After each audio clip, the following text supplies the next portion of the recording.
Live from the 607, it's the Ocho Duro Parlay Hour, where we're talking everything going on in the world of sports. Join in the conversation on social media with the hashtag ODPH, because here we go. Instead of looking deep inside, every word I have to say, keep it simple. Welcome to an all-new edition of the ODPH podcast, better known as the Ocho Duro Parlay Hour. What is happening, everybody? Thank you so much for joining us this week. My name is Ken M. Joining me in studio, as always, you know him. He's the co-host. Wait for it. His name is Padawan J. Let me talk to you. Yeah. Unlike some folks, certain alleged mafia members in New Jersey, my appearance fee has not doubled. This is true. Allegedly. Otherwise, the Patreon is going up, folks, because we have to make sure that we keep Pad's pay level up to date here.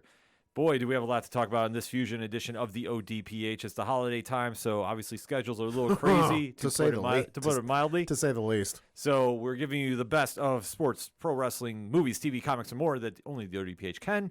And during the week, obviously, we'll be checking out the social media accounts. So, Pat, if everybody wants to find out where to go with the ODPH, where do they go? ODPHpodcast.com. I get so excited talking about the website. I know I mess up my words, but that's why we just say go to ODPHpodcast.com if you want to check out the social media links. We're always on there. We check everybody's messages. We interact with everybody. We encourage you to talk with us, too, because there's a lot of stuff that breaks in between the shows, and we definitely like having those healthy, positive conversations. So make sure to sign up, subscribe, do the thing, and obviously keep that conversation rolling. Also, remember to check out the Patreon link like we touched upon, because if Pad needs his contract reworked, we need to make sure we can keep him on the show. Looking for that Shohei Ohtani money. Well, good luck, sir. I mean, the downloads are up, the subscriptions are up. We can't say thank you enough for that. And especially to our patrons who are going the extra mile to support the brand. It absolutely means the world. I know I say that every time, but it's the truth. So if you want to find out what's going on there, one tier, $2 a month, and boom, there you go. Also, check out the TeePublic store. What can we say? It's the holiday time, and I know that some people are picking up some ODPH swag, which is amazing. So thank you very much for that. If you want to find out what we have going on over there, make sure to click on the link for the TeePublic store. Also, check out the blog section where we always have reviews dropping. The classifieds where you can find friends of the show, such as 3FM Podcast, Dragon Master Games, Nerd Initiative. Boy, I wish I could talk about a lot of things that are going to be happening in 2024 there. I really do. I can't. But that's why I'm going to tell you, just click on the link, make sure you subscribe, share it with all your friends, and if you want to find out about more going on with the home of pop culture positivity, boom, right there you go. Also, you can check out the directory. Pat, how many providers are we on? 119,000. I actually got an email that we're on a couple new ones that I'm not familiar with, so we just say if you want to find out where the ODPH is, boom, we have the directory. It'll take you to the most popular sites that are in podcasting. We're always on there. We're always checking out and interacting if there's comments left. So you definitely want to make sure you drop those 5-star reviews. It does help the algorithm out a lot. Also, the music section, which has such great musicians as Shout at the Robots, Tom Jolu, Second Suitor, Floodlands, and Brian Wolf and the Howlers, which Brian is planning on making a big show in the 607 in the upcoming weeks. That's what I heard. Yeah, that's what we're catching wind of. So there's something going on. Maybe Brian will grace us with his presence. We'll say Brian Wolf shows, typically when he comes here to the 607, standing room only. So if you want to get there and get a seat, get there early. Yes. I think he's playing 2 shows, but that's why we have the updated links on the website, so you can go check it out if you live locally. If not, what you can always do is click on any of those musicians' band camps and download their music, support them, because they're all fantastic. Say if you're going to be traveling in the air, you're going to might have a layover, you're traveling on the ground, you're going to be sitting in traffic, you need something to listen to, you've been listening to the same stuff, maybe you work in retail and you've been hearing Christmas music nonstop for 3 weeks and you don't want to hear Christmas music? Yeah, there you go. You got something new to listen to. Exactly. So you definitely want to make sure you check that out. And like we say, for anything and everything that is the ODPH, you can find it at odphpodcast.com. And always remember on social media accounts to use the hashtag ODPHpod. Kicking off this special edition of the show, it's the NFL Week 15 recap that only we can do here. So it's Locks and Leaps time, Pad. Kick us off. Yeah, so we're going to talk one of my locks, and that was the Cincinnati Bengals to defeat the Minnesota Vikings, which did they ever, and boy was this a game, winning by the final score of 27-24. Jake Browning, 29 of 42, 324 yards passing, 2 touchdowns, 1 interception. Nick Mullins, 26 of 33, 303 yards passing, 2 touchdowns, 2 interceptions. For Minnesota in rushing, it was Ty Chandler with 23 carries, 132 yards rushing, just 1 touchdown. For Cincinnati, it was Joe Mixon, 10 carries, 47 yards, 1 touchdown. In the air for Cincinnati, it was Jamar Chase with 4 catches, 64 yards, no touchdowns, although we got to mention T. Higgins, 4 catches, 61 yards, 2 touchdowns, one of them, I'm going to call it right now, catch of the year. Yeah, hands down. Pro or college, don't care what sport you're in, best catch that I've seen this year. For Minnesota, it was Jordan Addison with 6 catches, 111 yards, 2 touchdowns, also of note, Justin Jefferson, 7 for 84 and no touchdowns. Well, tale of 2 teams right here. Uh-huh. I guess we'll get the easy one out of the way. The Vikings, boy, sounds like a broken record. Uh-huh. Every year they should be doing better than they are. And, all the promise in the world. And yet they just find ways to lose when they should win. Uh-huh. And it's a troubling stat that they have with this team. Obviously, there was a couple injuries this year. Yeah, Kirk Cousins, namely among them. Mm-hmm. But this is, even with Cousins in the lineup, this is still the broken record. Yeah. And all the promise, all the on paper should be really good. And yet mediocrity. And yet I took them to win the NFC North. Well, whoops. On paper, they should. They should be in that conversation between them and Detroit. Like, honestly, if you want to go back to listen to the NFL Preview Edition shows, we all were saying Minnesota should be there, but Minnesota's going to find a way to not pull it off. And sure enough, they're doing it. Obviously, the Joshua Dobbs experiment, that's done. Oh, he didn't even play. Yeah.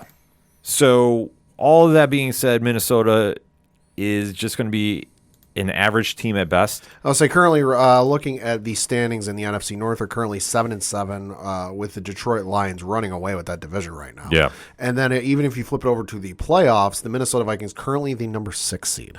Right, which so they're in it, They're in it, but for how long? Yeah. And that's the thing. I honestly don't consider them a real contender. No. They're in there because the NFC is the weaker conference. Right. To be honest with you. Right. Well, and realistically, any given Sunday, yada, yada, blah, blah, blah. Should they win a playoff game, if and when they get there? Probably not. Could they? Yeah, because, right now, as we currently record, they are slated to play the 3-seeded Lions in the playoffs right now in the first round. So, divisional matchup, playoffs, You never know. Should the Lions win? Yes. Could could something happen? Sure. But, on paper right now, I don't expect it. I don't expect it either. Like I say, I'm writing this team off right now. I understand they might be in the playoffs, sure, but they're going to be one and dones. What's Justin Jefferson's contract? Because I'm curious, boy, you wonder how long he's going to be able to put up with this. Well, that's the argument that they're going to really have to face because coming up soon. It's coming up very soon. Coming up soon. He signed a 4-year, $13.1 million contract. He is currently in the second to last year of that contract. So his next year would be his contract year. And in 2025, he is an unrestricted free agent. And I think he's going to go hit the market, to be honest. Sorry, Vikings fans. Sorry. This is 1, 2, 3. This is his last year, so this could potentially be his last year. There is a 5th-year option available, although according to Spotrac.com, it does not say if it's player or team. Well, I think that wait and see. He's going to wait and see. Obviously, coming off injuries, that's going to be one thing. But I think with his talent, he can go somewhere else. And I think if he does, the Vikings, a lot of teams who would take his services. The Vikings are going to be in real trouble because they don't have. Addison is good, but he's not there yet. Hawkinson's not bad, but he's not Justin Jefferson. No, he's a great tight end, but still, he's not going to do it. Yeah. But the bigger story here is, how could you cut me? How could you cut me? Oh, boy. Jake Browning is emerging as this year's Matt Flynn. Could be. He's going to make a lot of money somewhere else next year. Probably. Unless he stays as a backup.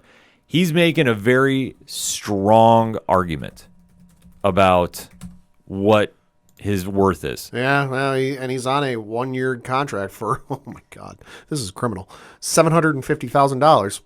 So if this is your audition tape for other teams to even be a backup, You know, it's a hell of an audition because he's played in, what is this, 1, 2, 3, 4, 5, 6 games he's appeared in this season. He has 1,248 yards passing, which, hey, that's not bad. 7 touchdowns, 3 interceptions, sacked 13 times, although that's not on him. That's on the shitty offensive line that Minnesota has. And a rating of 107.1. Yeah. So that's a hell of a resume you got there. It's an amazing resume. And that's why I say he is the bigger story here. Yeah. That he is willing this team, and he's going to need a lot of luck, though, to keep them in that playoff contention. Uh-huh. The biggest issue that the Bengals now have is Jamar Chase, I believe, is out the year. Hey, that's entirely possible. Let me pull Separated shoulder, if I heard correctly. Yeah, I'll pull it up. I'll pull up the Bengals injury report. But other than that, I mean, they played a gritty game. Higgins really stepped up. Like I say, when you have the best wide receiver core in all the league, it does help. But with Jamar Chase being out, according to ESPN.com, as we currently record, he's listed as questionable, and it says, quote, Coach Zach Taylor said Chase shoulder won't take part in practice Tuesday, Charlie Goldsmith of the Cincinnati Enquirer reports. So he's not out, you know, because if he was out, he'd be on injured reserve or whatever it is. right. You know, or listed as out, but he's questionable. So he could be doing, you know, the old Kobe Bryant play through the pain. Well, I think if their Bengals are going to make a run, they're going to need him. They're going to need him, and they're going to need some help because they are currently in the 3rd place in the AFC North, right behind those Cleveland Browns, and obviously the Baltimore Ravens running away with that division. And for the playoff standings, the Cincinnati Bengals are currently the number 6 seed, so they'd be playing, the Kansas City Chiefs. Yeah, they would definitely need him in there. But if Browning can still pull this off, I mean, that's the big factor that they're going to have to deal with. Can you imagine Browning if like everything stays where it is? Browning walks into Arrowhead and knocks off Kansas City. Holy cow. If he does that, I guarantee you he's going to be the highest paid free agent next season because he's going to go somewhere. He'd be getting Matt Flynn money. Oh, seriously, that's why there's a name for you. When I see him, that's why I think Matt Flynn. Yeah. He's playing. Well, and how many teams now? You know, you can look at the Jets. You can look at both of these teams. You know, Minnesota, Cincinnati, and all the, you know, even Indianapolis, you know, had their starter go down and didn't have at least a viable backup. You know, look at not Carolina, Arizona. Yeah. You know, Arizona missed theirs the start of the season, which nothing against the guys who backed up Kyler Murray and started in his place the first, 5-6 games of the regular season. But if you had a good quarterback like Jake Browning is showing he is, or hell, even Flacco was sitting on the couch for how long before he got called up by Cleveland? You know, how many guys, teams would it help to have that on your roster? Look at the Jets. The Jets lost Aaron Rodgers after 4 plays into the regular season and didn't have a viable backup. Sorry, is what it is when you look at those other 2 quarterbacks. Oh, absolutely, yeah. Other 2 quarterbacks, and now they're out. They're eliminated. Whereas if you'd have had maybe a Jake Browning or a Joe Flacco or somebody who, listen, they're not going to get you to the promised land, but they're at least going to keep you in contention, would have helped. Definitely would have helped. That's why I say he's going to go somewhere next season and make a ton of money. I wouldn't doubt you have to take a look at Pittsburgh. Yeah. As crazy as it sounds with Atlanta. Interdivision, yeah. Atlanta, Carolina. Oh, God, yeah. I mean, Carolina needs just a lot of help anywhere. Arizona, like you mentioned. Yeah. Hell, Tennessee. New England. Yeah, I won't rule that out. Tennessee, especially since you don't know what the fuck they're doing. Oh, Commanders maybe? No, Commanders, I think, are sold on their guy for That's now. true. He's leading the NFL in passing. Yeah, they're going to have to go get him weapons before they do anything there. Yeah. But that's the one thing with Browning, that he's playing with such a chip on his shoulder. Like, he's willing this team, and they're still producing at a high level. Yeah. Granted, this was a tough win. Overtime, sure, anything could happen. But he's winning. Jake Browning connection to Marvin Harrison Jr. coming to a New England Patriots game near you. Could happen. I would love to see. Listen, I don't care who the quarterback is. I would love to see Marvin Harrison Jr. I'm just saying anything is possible there, but Browning has stolen the spotlight here. All right, Kevin Garnett. Yeah.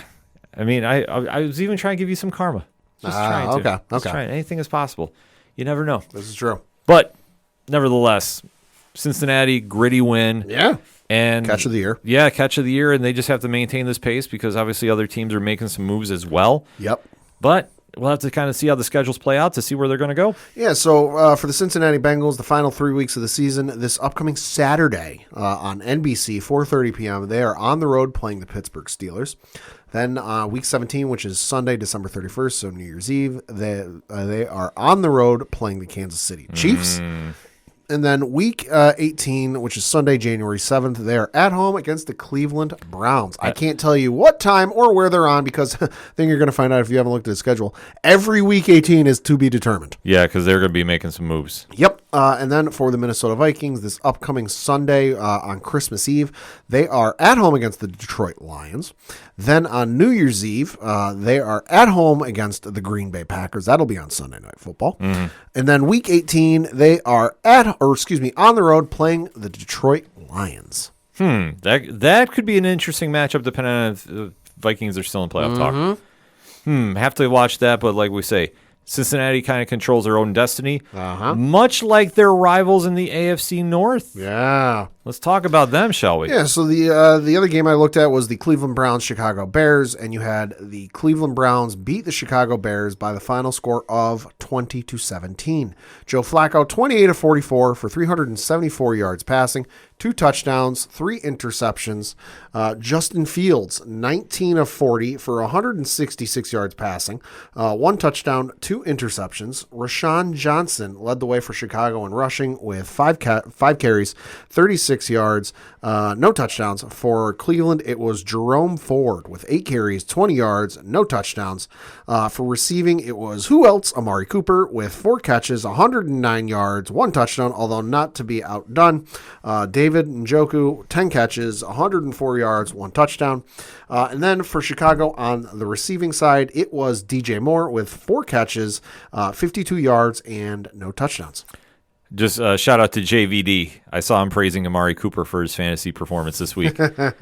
And honestly, the Browns might be the luckiest team in football. I'd say so. And if you're curious how the Chicago Bears fans are feeling, noted Chicago Bears fan Seth Rollins from the WWE, quote, signing off for the season, I hate football, close quote.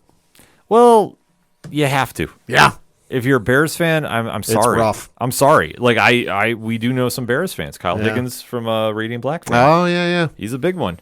I don't bring up football to him because honestly, with this team, there was potential. Yeah. It has now dwindled away. We're hobbling to the end of the season. Yeah. And this game was a very winnable game for them. And yet they find ways to snatch defeat from the jaws of victory. Yep. And it doesn't even come down to that Hail Mary. No. The fact that you let the Browns put up 13 on you in the fourth quarter said it all. Yeah. That you had a collapse late Yeah. when you're up by 10. Yeah. That's the biggest problem you have. It was 17-7 after the third quarter. So for where they're looking to go now, the Bears just need to think rebuild. They need to rebuild everything. Honestly, and I don't know who you're going to get in there as a head coach to do it. Oh, good Lord. I mean, I know Jim Harbaugh's name has been thrown around, him leaving Michigan. Yeah. I will say, if you want me to do a lock and a leap, that is a leap, but I would say that's a very, very high leap. Yeah, I could see it happening. I don't know, because the thing I keep hearing the same name too, but then the other thing I hear is there's somebody in the front office who was with the Big Ten. And they weren't exactly fans of each other. So there would have to be a proverbial burying of the hatchet, if that were to happen. Which, hey, weirder shit's happened. CM Punk and Triple H? Yeah, CM Punk, Triple H, Bret Hart, and Shawn Michaels, to name a few. But yeah, I don't know who. Knowing the Bears, and listen, the Bears fans, I'm sorry, knowing the Bears, it should be somebody high profile, or at least like, oh shit, like that's actually a good signing for them, a good pickup for them. It might take a couple of years, but it's a good. It won't be. It'll be like some coordinator from a team where you're like, really, them? Why? No, I agree with you. They need to go out and get somebody in there to really establish a culture of winning. Yeah. I don't know who you go get, to be honest with you, because the only hot coach names that I hear is Harbaugh if he leaves Michigan. Right. Whatever the drama, if you want to believe it, with Belichick. Don't buy that for one goddamn second. And then Bettamy from Washington as the OC, but I think that he is the heir apparent to take over because I think, unfortunately, Ron Rivera is gone at the end of the season. Watch it be McDaniels. If it's Josh McDaniels, watch it be McDaniels. Bears fans, I'll already tell you, just start the countdown. Skip. Just don't even bother. I would say this. If Antonio Pierce is not going to be the guy in Las Vegas. That'd be a good one. Even though I think he should. I think he'd be a perfect fit. Should be, but knowing the Davises like we do. Right. That's the only thing I would be fearful for him there. Yeah. Even though I think he's a great coach. You see the performance that those teams are doing for him right now.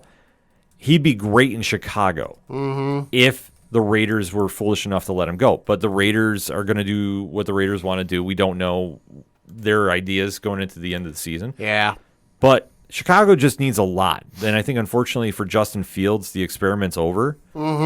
And his wide receiver core is not giving him any help, especially when they had a very catchable Hail Mary that hit the receiver right in the numbers, and then it went away. Right. On the flip side, though, the Browns are the cardiac kids, if you will. Yeah. They're not winning pretty. They're not winning good. It ain't sexy, but hey, win's a win. A win is a win. Outside of Browns fans, nobody remembers how the game ends. All anyone remembers is the record. Exactly, and that's all they need to do. I will say this. I think they are for real because of their defense. They got a real good defense. Yeah. Other than that, their offense does not scare me one bit. No, God, no. Like, Njoku's good. And listen, as a Amari Cooper fantasy owner once upon a time in the last couple of years, he's good, and he'll show up for a couple of games, but then he'll disappear like he got lost on his way to the stadium for multiple games. Yeah. So, and realistically, that's why this game kind of surprised me, is because the way it went is because, listen, Cleveland's receivers aren't studs. You know, you got Cooper, you got Njoku, but after that, it's who have you got? And while, yes, I realize the Bears' secondary isn't exactly, the Chicago 85 Bears defense. Realistically, if you're a defensive coordinator, you've really only got to plan. If it's a passing play, you've only got to really plan for two guys, Njoku and Cooper. Yeah. So the fact that you got burnt like you did is kind of surprising. Well, that's the problem that the Bears have been trying to address. I mean, they did go big in free agency to try addressing the needs. And, I mean, is it really panning out? Debatable. No. I mean, I'm going to try spinning it very nicely. But I think if you're trying to stay where you rank up with the rest of the league, the Bears, I mean, they just got a mess going on. I mean, the Browns, that's the only thing that's their saving grace. Because Flacco, yeah, he's having a great comeback story, so to speak. But 3 is greater than 2. 3 interceptions to 2 touchdowns. Yeah, I mean, but if you want to ask how it's going for Chicago, let me just put this to you. In the NFL draft this year, in the top 10, they've got 2 of the first 10 picks. For the Bears. They got the number 1 overall right now by way of the Carolina Panthers because of the DJ Moore trade. But on their own pick, they've got the number 5 right now. Well, so if you want to know how the Bears are doing this year, there you go. Well, that says it all. But you know what? I think they have to get somebody in that front office is very smart because if they somehow blow these 2 first-round picks, like their franchise is going to be set back 5 seasons. And fans are already like, I don't want to say they're like pitchforks and torches ready to like cause a ruckus, but like, you think of how storied that franchise is and the players who've gone through those halls and worn the colors and just like the Ring of Honor and everything else. The last 20, 30 years, what have they got to show for it? The 2006 season where they lost to Indianapolis in the Super Bowl? Like, okay, the one great player you had, Devin Hester, might make it in the Hall of Fame, but you never know. He's a special teams guy. It's kind of a... That's tough. It's tough. And then the only other guy you had that at least I can think of, Khalil Mack, but he's not there anymore. So what have you got to show for it? So, for Bears fans, I can understand how it's hard to get excited each year. Just because, okay, you got DJ Moore, you got Justin Fields, but here you're sitting on the outside looking in, with a what is the record? 5-9 record, and you're in last place in the NFC North. Yeah. And you've got 2 picks in the first 10 picks of the NFL draft. It's a tough. It's going to be a long road ahead of them. Yeah, easy way to say it, but they're going to be on the outside, obviously watching in. The Browns control their own destiny. I mean, that's the big takeaway here. Yep. That the Browns, as many injuries as they've had, as much controversy as they've had this season, they're still in contention. They control their own fate, and then looking at their schedule, I think it's favorable for them to make moves. I'd say so. But anything could happen on a Sunday. So for the Browns, their last 3 games of the season, on Christmas Eve, they are on the road playing the Houston Texans. Then on Thursday, December 28th, this one will obviously be on Prime Video, they will be at home playing the New York Jets. And then Week 18, Sunday, January 7th, they're on the road playing the Cincinnati Bengals. That last game is going to be real telling. Uh-huh. I think that is going to eliminate one of those two teams from the playoffs. Probably. And for the Chicago Bears, on Christmas Eve, they are at home against the Arizona Cardinals. Arizona coming to Chicago on Christmas Eve. Oy, have fun with that one. Yeah. Going to be cold. Then on New Year's Eve, they're at home against the Atlanta Falcons. So Atlanta, have fun freezing your ass off. Yeah. And then Sunday, January 7th, they are on the road playing the Green Bay Packers. Boy, did that not pan out like the schedulers thought it would. Oh, exactly. I think they're expecting a lot more drama to be had there, but unfortunately not so much. Much like the Sunday night game we had this week. Yeah. In prime time, which I'm sorry, I will make a bold statement. I do know we have certain folks in Jacksonville that listen to us. Yeah, we do. Your team is not ready for prime time. Nope. I'm sorry. Let's not kid around about this. They ain't going to get another Sunday night game for, how long was it, 15 years? Yep. Not going to get another one for another 15 years. Unless a miracle run happens and you're at the stage 14-0, it's not going down. If they're 14-0, something has seriously gone topsy-turvy. Well, let's talk about this game because, ooh. Yeah. So the Baltimore Ravens beat the Jacksonville Jaguars 23-7. Lamar Jackson, 14-24, 171 yards passing, 1 touchdown, 1 interception. Trevor Lawrence, 25-43 for 264 yards passing, 1 touchdown, no interceptions. Trevor Lawrence also led Jacksonville in rushing with 4 carries, 41 yards, no touchdowns. Surprise, surprise, Lamar Jackson led Baltimore in rushing with 12 carries, 97 yards, no touchdowns. For receiving, it was Isaiah Likely with 5 catches, 70 yards, 1 touchdown. And for Jacksonville, it was Jamal Agnew with 2 catches, 70 yards, and 1 touchdown. Like I said, ugh.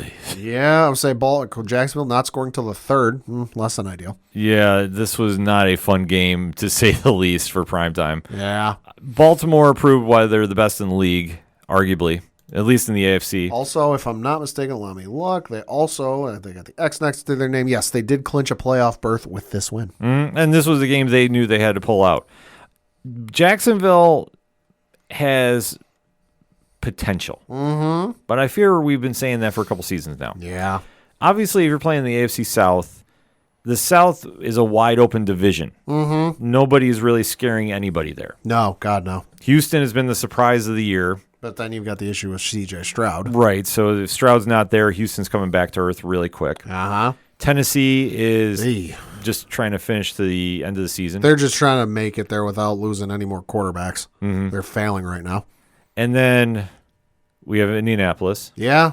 which, let's face it, the most boring team in football is there. Yeah. Yeah. So Jacksonville has all the potential in the world to do this with what Doug Peterson's been doing there. Uh-huh. But they just can't get the job done.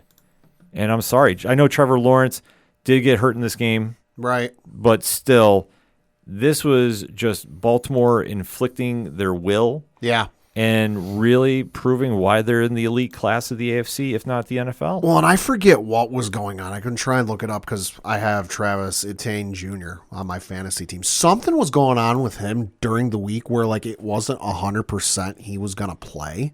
Because I kept getting notifications of, he would be good to go, and then he was questionable or whatever else. So, he clearly wasn't 100%. He was good enough to go, but he wasn't, at his full potential. He only had 10 carries and 31 yards. Yeah. Which very low for him typically, when you look at a game. So, clearly Baltimore figured out fairly early, all right, we don't have to worry about Etienne Jr. On the ground. So they're, are you really that scared at Ernst Johnson? Or Tank Bigsby. Those are the other 2 guys who got, rushing credit for Jacksonville. And obviously Trevor Lawrence went, hi, QB spy, and you're good. Mm-hmm. So all you got to worry about is Trevor Lawrence and his arm beating you. But, then again, is there anybody on that team outside of maybe Zay Jones who scares you in the secondary? Jamal Agnew, okay, cool. You got 70 yards, but it was on 2 catches and 2 targets. Mm-hmm. Calvin Ridley, never been that much of a barn burner. Evan Ingram, Giants fans know enough about that name. So it really just is hey, let's just play our game. There's no way they can beat us. Well, there was the $96 million man, but I don't see him even catching the game. He is not even on the list of receivers. Yeah, I don't know if he's hurt. I think he might be. He might be. So I think he's got a what is that? What is it? I think he's got a something with his ribs or his chest. Okay. Something like that. All right. Well, then, like I said, we'll excuse that because I mean, if they had the full lineup in there, it might have been somewhat improved. Right. Somewhat. But this is what Baltimore does. They don't do anything flashy. They just go out and grind wins. Oh yeah, he's Christian Kirk's on IR. Oh, he is. He's Because out there. of his groin. Oh, Something happened with the groin. Yikes. fair enough. Speedy, healthy wishes to you, sir. Yeah.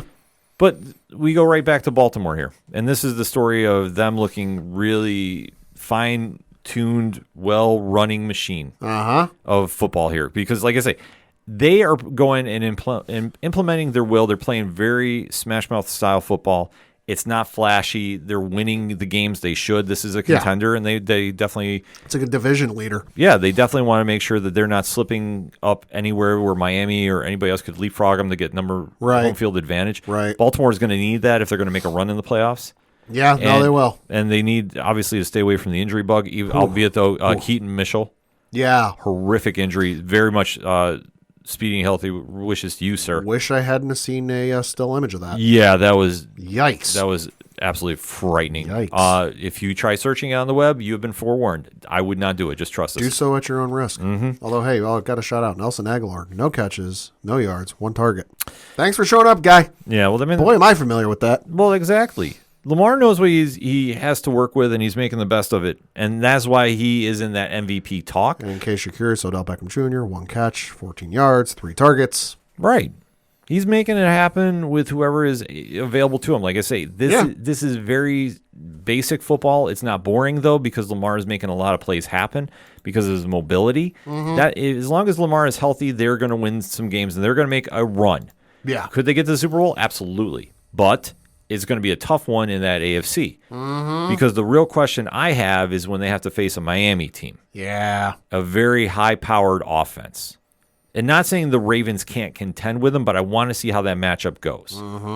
Because that'll be the true litmus test. So as long as the Ravens stay healthy, they're going to win games like this. And like I say, for Jacksonville, thanks for showing up. Yeah. Completely not ready for prime time. Nope. And I think, unfortunately, when they get in the playoffs, they're going to be one and dones, no matter who they're facing. But the schedule is obviously we still got a couple more games with both teams. Yeah, we do. In this instance, I will start with the Jacksonville Jaguars this upcoming Sunday on Christmas Eve. They are on the road playing the Tampa Bay Buccaneers. New Year's Eve, they are at home against the Carolina Panthers.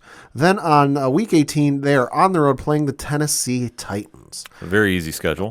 For the Baltimore Ravens, Christmas Day, 8:15 p.m. Eastern on ABC.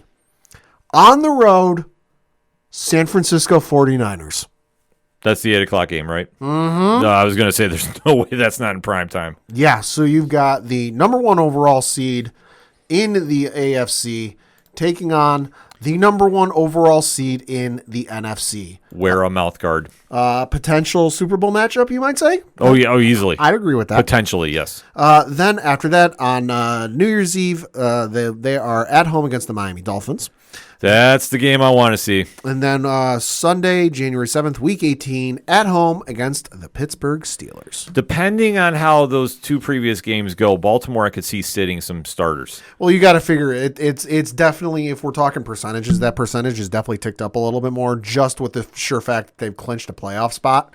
And I would imagine by that point, if they are able to pull off the next 2 weeks and wins, they'll have the number 1 seed locked up because if they win the next 2 games, that'll put them at what 13 and 3. Yeah, there's no way anybody else in that AFC is catching them. Right, there shouldn't be. So, like I say, they control their own destiny. Because the only way Miami could catch them is if Baltimore loses out and Miami wins out.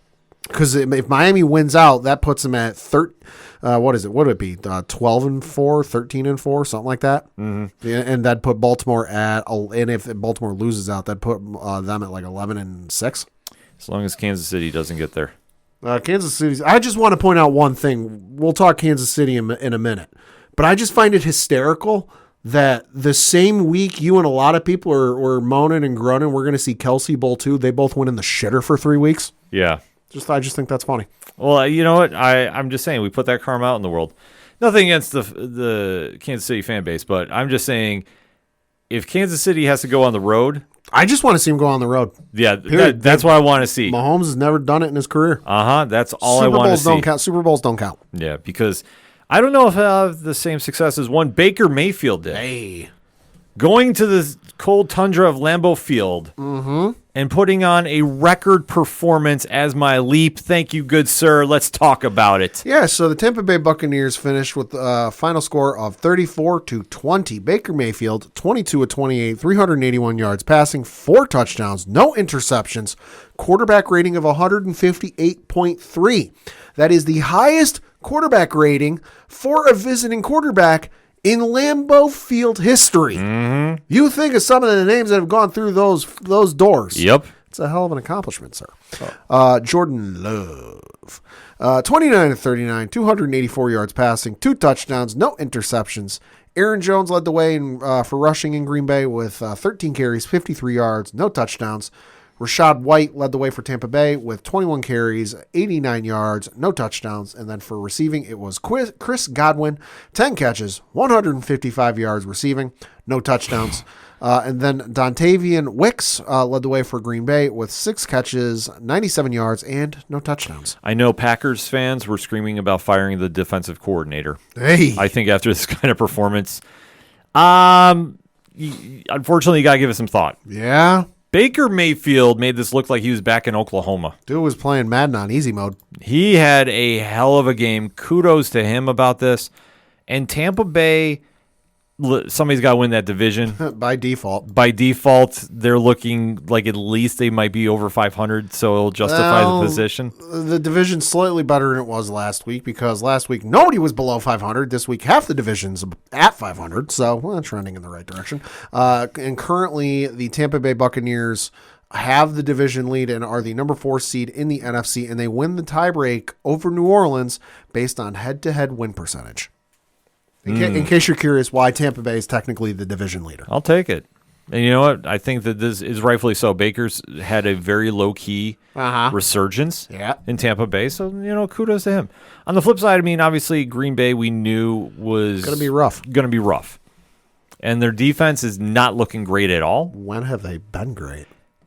They've been at least covered by the blanket competitive. Yeah, when you have Aaron Rodgers behind the helm throwing up 35 a game, that helps. That helps because that takes away a lot from the opposing team.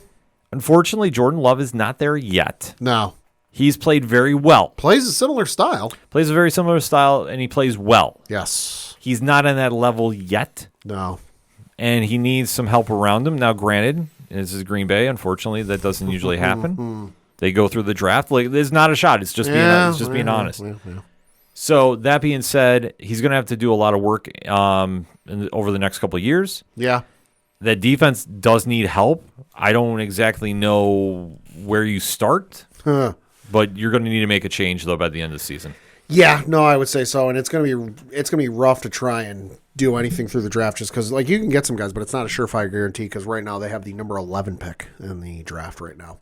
Yeah, they could make some moves in the right direction, but it all depends on what their GM wants to do. And let's face it, he likes to roll some dice. Yes, he does. In our opinion, like with some of the picks, it's like high risk, high reward. So just saying that. So looking at these two teams' schedule for the remainder of the regular season, on Christmas Eve, the Tampa Bay Buccaneers are at home against the Jacksonville Jaguars. New Year's Eve, they're at home against the New Orleans Saints. Then Week 18 on the road playing the Carolina Panthers. So they'll get at least probably 2 wins. I would say 2. 2. That's fair. And then for the Green Bay Packers, this upcoming Sunday, Christmas Eve, they're on the road playing the Carolina Panthers. New Year's Eve, they are on the road playing the Minnesota Vikings. Sunday Night Football, as I mentioned before. Well, wait to see. Yeah, that could get flexed. Yeah. And then Week 18, they are at home against the Chicago Bears. I would be shocked if that Week 17 game doesn't get flexed to Baltimore, Miami. That could be. Let me see who else is going to be playing that week that they could put. Just to sure. Just to consider, Jets in Cleveland. No, Detroit, Dallas. That's already on Monday. They won't flex that one out. New England, Buffalo. Any other year, probably. Any other year, maybe. Any other year, yes. This year, no. Atlanta, Chicago, no. Vegas, Indy, no. Rams, Giants, no. Cardinals, Philly, no. Oh, Saints, Bucks, no. Niners, Commanders, no. Panthers, Jacksonville. Dolphins, Baltimore, that's, like you said, that's the one consideration. Yeah. Tennessee, Houston, no. Pittsburgh, Seattle. Any other year? Probably. Chargers, Broncos, no. Cincinnati, KC. Again, any other year? Yeah. Any other? Well, if Burrow was playing, yes. If Burrow was playing, yeah, that'd be a lock. But I will say this: if Browning wins next week, I mean, yeah, I mean, depending on how far in advance they got to say they're flexing. If we're talking percentages right now, yeah, it's 51-49 in favor of Baltimore, Miami getting flexed. Oh yeah, well, the Baltimore Miami is the better game. Head and shoulders, it's the better game. Yeah. I just don't know if they'll do it for TV rights and such, but I'm just saying, like, in comparison, Could be. I think that'd be the smarter play to go for Sunday night. Just saying. Yeah. And then we got to go around the rest of the league and wrap up this week in the NFL. Looking at the Thursday game, Christ almighty. Sorry, Chargers fans, y'all got your ass kicked again this season, losing by the final score of 63-21. Well, where do we want to start here? This did result in the Chargers head coach getting fired. The defensive coordinator got fired. Mm-hmm. The GM got fired. Everybody got fired. Yeah. I do know that one listener wants to know about the stats, though. Austin Eckler, 5 carries, 9 yards, and he also had 4 catches for 29 yards. That's not good. No, it's not, especially without Justin Herbert in the lineup, but it really wouldn't have mattered. Uh-huh. This was just absolutely brutal, no matter how you want to define it, however you want to say it. I mean, listen, it was a good game from New England Patriots West. Jacoby Myers, 1 passing touchdown. Brandon Bolden, 1 rushing touchdown. Jacoby Myers, 1 receiving touchdown. What was it? Jack Jones had an interception and a pick 6. So for the New England Patriots West, real good game. Oh, absolutely. Tell me I'm wrong. No, exactly. The Raiders showed up and did their thing, and like we touched upon, this got Brandon Staley fired. Obviously, this was the move they had to do. Dude should have been fired at halftime. Oh, okay. It was 42-0 at halftime. And like I say, you can try making an argument. Well, Justin Herbert didn't play. It doesn't matter. It doesn't matter. You don't get your ass whooped. You don't get your ass whooped like that and keep your job. First and foremost, if you're a new listener to the show, thank you very much for checking us out. One thing that has been a staple since we have started doing this over the past 6 years. Before we started this. Even before. The Chargers are the most inconsistent team in football. Uh-huh. And they have so much talent on both sides of the ball. They should be basically the Kansas City Chiefs. Even from the Phillip Rivers days. Mm-hmm. Oh, absolutely. Where they had Antonio Gates and LaDainian Tomlinson and Phillip Rivers and everybody else on that offense. Everybody on that offense and that defense, too, was lights out. Pun intended. Uh-huh. The fact that the Chargers have never been able to figure it out is a travesty. Yep. And Staley coming in was supposed to be the end-all, be-all to fix it. And he was clearly not. Uh-huh. And granted, they've had some injuries, but nothing that really was knocking them out of contention. Let's not forget, I remember very vividly the one playoff game the Patriots had against the Chargers, where I believe it was in the second round of the playoffs because Patriots had a bye in the first round. Yeah, the second round. The divisional round. Every pundit on TV is going, oh, this is the Chargers' year. Go Chargers. Oh, Chargers. 41-28 Patriots. Yeah. And it's not the first time. I remember another year, this was in like the 2000s, where it was Phillip Rivers and company, where everyone was going, oh, Chargers. Didn't do shit then. No, it didn't do anything. And then, like I say, they also couldn't stop a screen pass. Yeah, there was that too. Let's talk about that some other time. But this goes back to the Chargers. They're just always going to be in that same. They're literally the Minnesota Vikings of the East. Yes. Or the West, I should say. That's a very good comparison. Honestly, but this has been something they've done for over 10 years. Yep. Excuse me. Easily. Easily, this is the problem they're going to be. And this is going to be the situation depending on who they get as their head coach next season. Oh, yeah. Because they're going to need to get somebody in there. I just don't know who it's going to be. It's not going to be Belichick. I mean, honestly, even if he goes there, he's not going to be the guy to fix it. Listen, that report that came out, they're like, oh, Belichick's on the outs and that. That came off a dude in New England, in Boston, who was no sources, no insider telling him anything. That was him going off the interview Pat McAfee did with Robert Kraft on College Game Day. A lot of allegedlys there. Uh-huh. So we'll just leave it at that. Allegedly. He ain't going nowhere. Well, like I say, we'll worry about that in the offseason and see what actually transpires. But for the Chargers, I mean, there's nothing nice to say about this. It's a rebuilding time. Enjoy the offseason. Yep. Next up. Then you had the Indianapolis Colts beat the Pittsburgh Steelers 30-13. Well, Gardner Minshew had a great game. Learn how to throw a pass, though, dude. Well, that's going to be the problem that they have.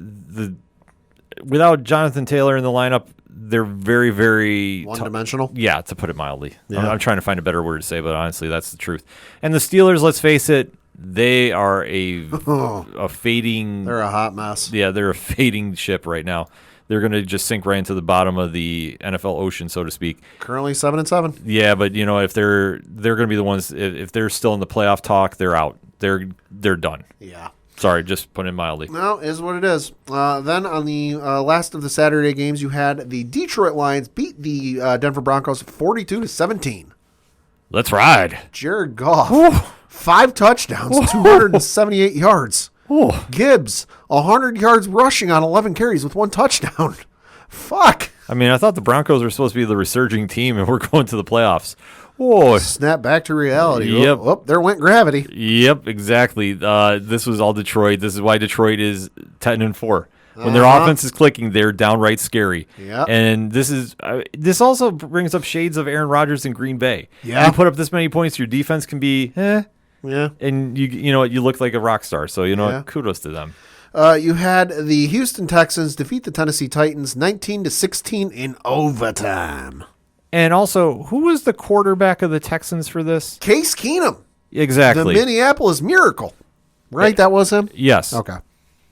So this wasn't even C.J. Stroud. Nope. Didn't even.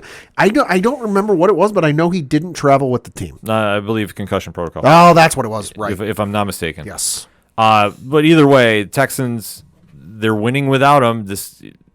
What can you say? It's a great win for them. Tennessee fading fast. They need to do some retooling in the offseason. I think there'll be a change of the head coach position as well. Probably. Then you had the Miami Dolphins beat the New York Jets 30-0 without Tyreek Hill. Without Tyreek Hill, and this is the game that Aaron Rodgers said, you know what? I think I'll take the season off. Let me ask you this. Allegedly. Are the Jets that bad or the Dolphins that good? Jets are that bad. Okay, because a little factoid for you. The Miami Dolphins scored 17 points before the New York Jets were able to gain a single yard on offense. Showing you the photo, that it was 17-0 with in the game. Miami at that point had 132 yards of total offense, and the Jets -1. Well, the problem is that offense doesn't have a great quarterback. Nope. I'm sorry, Trevor Siemian is not the guy. Zach Wilson, definitely not the guy. Oh, hell no. So when your only saving grace is Breece Hall and you can't get him the ball enough. 6 carries, 12 yards. Exactly. Like, this whole team went all in on Aaron Rodgers and unfortunately crapped out. I'm sorry, even without Aaron Rodgers, they're the Green Bay Packers of the AFC. Yeah. Because Aaron Rodgers is great, and he makes a lot of players look good, but you look at the receiving core, and outside, there's no, serious number one there. If stop me if any of these guys seriously, scare you. Mm-hmm. I'll read off the entire list here. Xavier Gibson, Garrett Wilson, Alan Lazard, Tyler Conklin, Jeremy Ruckert, Israel Abinkanda, apologies if I butchered that name, Dalvin Cook, Breece Hall, and Randall Cobb. Yeah. There's some decent names. Garrett Wilson's good. He's good, but Alan Lazard's not bad. Yeah. And Randall Cobb is a shell of his former self. I don't know why they're keeping him around other than a contract. Mm-hmm. But seriously, there's no number one receiver on that team. There's not even a number 2. Yeah, there's nothing. Garrett Wilson's at best a 3.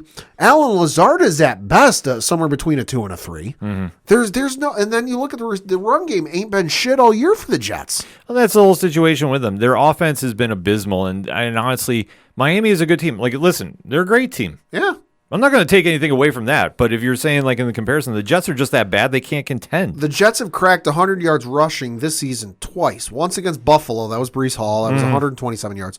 The other time was against Denver in Week 5, where that was 177 yards. Yeah. The next closest one after that is, and I'm just running, these are just the high rushers, which obviously would be the number one. The next closest one was against Kansas City Week 4, where it was 56. Yeah.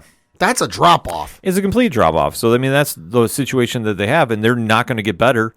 Unfortunately, I think Salah is gone next season. I think the OC, well, yeah, the OC has to go. The OC's got to go. That might piss Rodgers off. Well, I'm sorry. At this stage, this is where you have the inmate run the asylum. OC's got to go. DC's got to go. I can see keeping Salah, but on a real short leash. Well, that's the only problem, that you're going to have to really have a short thread. Because Salah, I can understand keeping, because let's face it, he's never had a decent quarterback his entire tenure with the Jets.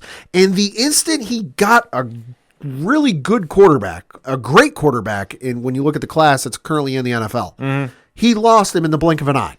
So I can see keeping Salah around for next year, but on a real short leash with like the potential of like, hey, listen, if this is a repeat of last year, you're gone. Well, I think the only problem that you have is if you keep him, it already looks like he's lost the locker room. Oh, I agree 100% there. So I don't know if you want to even take that risk. Right. As bad as it sounds. And listen, I'm not saying I want to see anybody lose their job. Right. But in this circumstance, he's lost the locker room. Yeah. The fact that and I understand why he did what he did. Oh, I do too. Because he had to defend Zach Wilson. Yeah. But you can't do that when your locker room is that volatile that they're expressing themselves all over the place. Yeah. And it's a bad look from whatever vantage you are watching them on. Like it's you don't need to go full Belichick or even like a full Tomlinson. And Tomlin, you mean? Yeah, sorry, Tomlin. But like you can't exactly be buddies with the guy. Well, there's a problem. In how he did, he was trying to defend his quarterback to give him some confidence. Sure, but which is fine. At some stage, though, you have to say no comment and keep it moving. But it's New York; you're not going to have that luxury. No. And unfortunately, this is a situation he knew coming in. This is what's going to haunt him. That unfortunately, like I said, I think they have to move him. I just don't know who you put in there in this position. Right. And you kind of go from there, because if you're going to have Rodgers come back. Because he said today on Pat McAfee's show, he's not coming back this year. Right. I said he's done. But it also depends on what they do in the offseason. But the owners. Get a halfway decent backup. Well, the owners just have to do what's for the best interest of the team. They can't worry about Rodgers and if he's not coming back. Yeah. At this situation, they'll have a decent enough draft pick. They can go get a quarterback if they want. Yeah. So if I'm the Jets, that's what I'm focusing on. And if I piss off Rodgers, so be it. I'm not worried about him. You can't, because you know what? You mortgaged your entire team on him playing this year. Injuries happen. Unfortunately, he crapped out. Is what is. Yeah. But if you want to try rolling the dice again next year, then you do it. Hey, good. But then give it a shot. You're also having another 42-year-old coming back from a major knee injury. Yeah. Yeah. Like I'm sorry, it speaks for itself. The Achilles, not the knee. What same thing though. I mean, leg injury, bad. Yeah. At his age, an integral part of playing quarterback. Exactly. So if you want to take that shot, roll the dice. But I'm telling you right now, I would just go all in and rebuild. Yeah. No, I agree. Ship him off to Minnesota. You had the New Orleans Saints beat the New York Giants 24-6. Ooh, Tommy DeVito coming back to earth. Hey.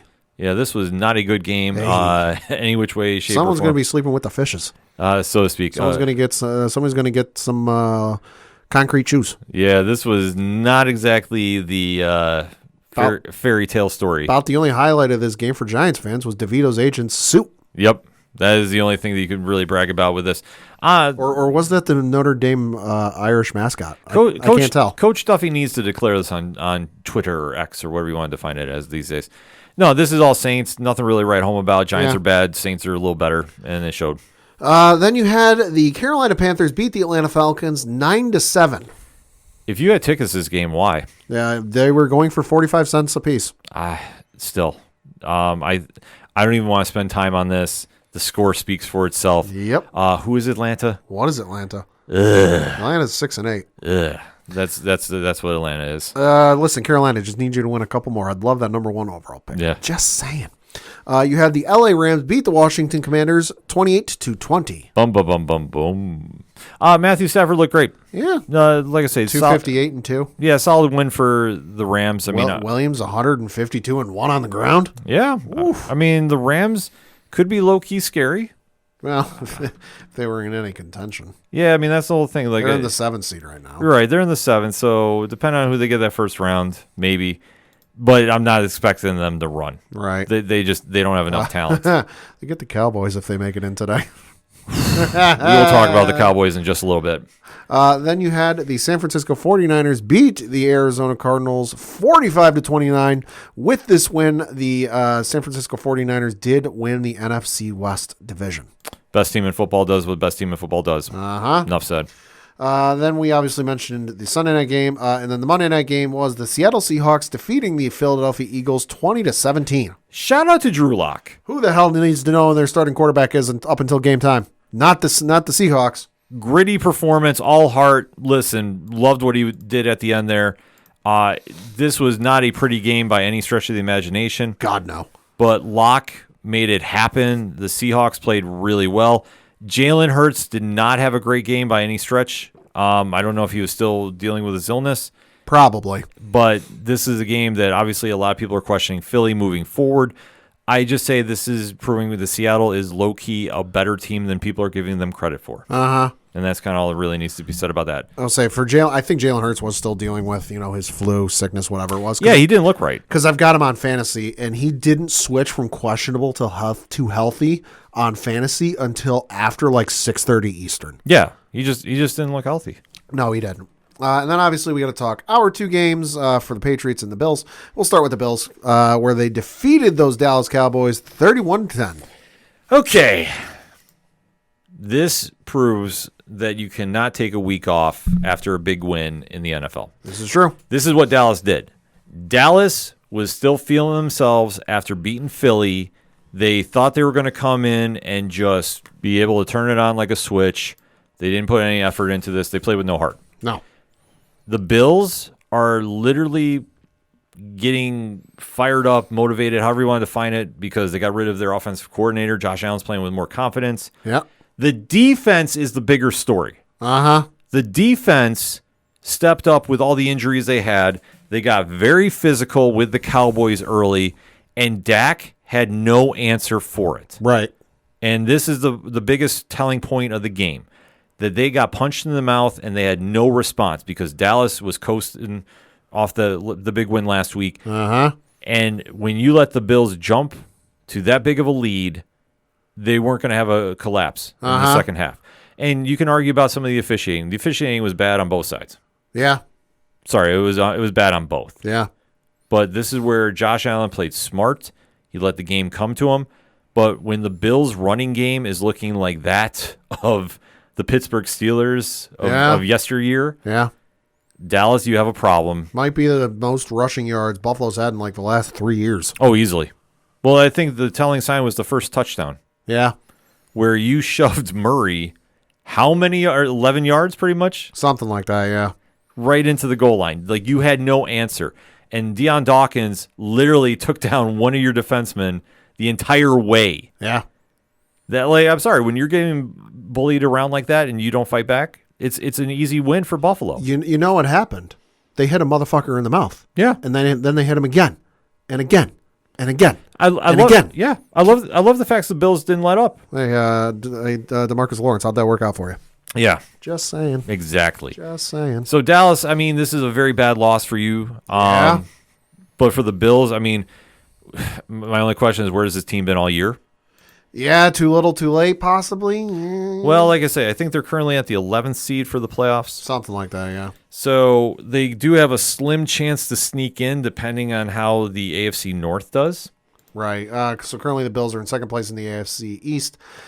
Record of 8-6, and looking at the playoff standings, they are currently the number 9 seed. Oh, so they bumped up to 9. Yeah, they're behind Houston at the 8, who has the similar record. Houston wins the tiebreaker over Buffalo based on best win percentage in conference games.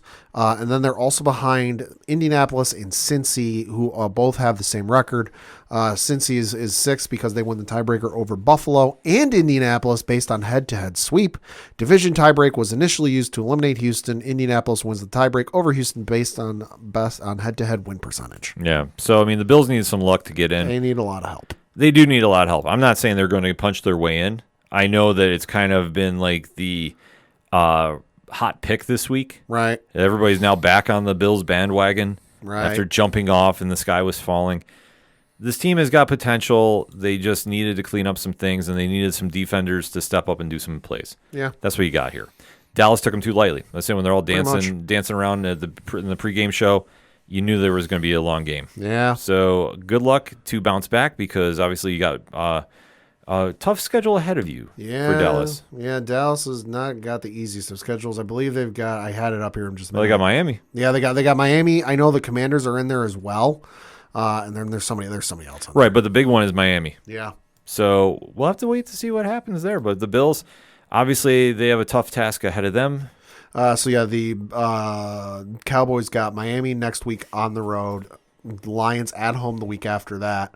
Then they've got the Commanders to close out the regular season. Mm-hmm. And then for the Buffalo Bills, they have got the next couple of weeks. They have got the Chargers on the road this upcoming week. That's actually on Thursday. It looks like it's on. No, Saturday. Oh, it's the rare right. Saturday night game. Oh, that's right. It's Saturday. Then the week after that, at home against the Patriots, and then on the road playing the Dolphins to close out the regular season. That Dolphins game just got really, really interesting. Yep. Really interesting. Yep. Now we're going to talk about my game, although there really ain't much to talk about because the Kansas City Chiefs beat the Patriots 27-17. Well, I mean, I'm surprised it wasn't more. Honestly, I am too, but this goes to show Kansas City is not as good as they have been in years past. Mm-hmm. And I'm sorry, even the Taylor Swift effect did not play too much. Even though I will say this, I will give her a very big shout out. Yeah. The reaction for the no call against Travis Kelce in the end zone. That was wow. Okay, yeah. I completely agree with her. Yeah. And I liked seeing her, react like that. I'll say about the only thing I enjoyed seeing about this game was her dad was at the game. Mm-hmm. And because I guess it was like her birthday recently or something. Yes. Her dad was passing out birthday cake to the surrounding boxes. Oh, that's cool. Which was nice. Yeah, I've heard nothing but nice things when she goes to the games. Yeah. Like, from even... I'll say she tipped the $100 to the stadium worker. Like, listen, so seriously, shout out to her. Yeah. But I like that, she's really embracing the game and really, was being a fan. Like I said, wasn't even worried about cameras, dropping some F-bombs. Like, let's go. But, yeah, Kansas City, obviously not as good as they once were, but good enough for this game. And, obviously, keeping their slim hopes alive for having home field advantage throughout the playoffs. But let's face it. Kansas City next couple of weeks, home against the Raiders, home against the Bengals, on the road against the Chargers. Well... 3 winnable games, but depends on what team shows up. I would love to see the Raiders pull the upset off. Uh-huh. Meanwhile, Patriots still got the number 2 overall draft pick. That's what matters, folks. All right. There you go. Come on, Carolina. Indeed. A lot of headlines coming out of this week of football, so definitely hit us up on that hashtag ODPH pod. How's your team going into the playoffs? Are they even going at all? And obviously, let's get a recap of how you thought your teams did this weekend. I know I was getting hit up on the social media accounts by a lot of our listeners, so definitely keep that up. And obviously, on a short week, anything could happen. So let's talk about it. We're going to take a quick break. We'll be right back. Hey all, I'm Frank. Join me and my friends as we talk about all things geek. Here at Geek Freaks Podcast, we go over the weekly news of everything in geekdom, from movies to TV, video games, and comic books. We also have a growing YouTube community. Join us as we go over everything in your geek life and share in the love of geekdom. Coming back for another segment on this edition of the ODPH podcast, and we have to recap an event that went down this past weekend. Boy, oh boy. The preview was on the ODPH Patreon, but we definitely have to give you our reactions to UFC 296. Uh-huh. What a crazy night of fights out in Vegas. Jesus. Let's talk about it, Pad. So this one taking place from Las Vegas, Nevada at the T-Mobile Arena. in fabulous Nevada, United States, with 19,039 in attendance. Yes. UFC 296, where, of course, the headline was Leon Edwards, Colby Covington, and all the fireworks they had going on before the fight. Co-main was Alexandra Pantoja against Brandon Royval. But the first fight we're going to talk about opened up the main card. It was in the featherweight division with Josh Emmett knocking out Bryce Mitchell at 1 minute and 57 seconds of the first round. This was the cleanest right hand I think I've seen thrown in quite some time. God. And not even a stumble or like no, just dropped. No, he was literally unconscious and twitching, which was scary.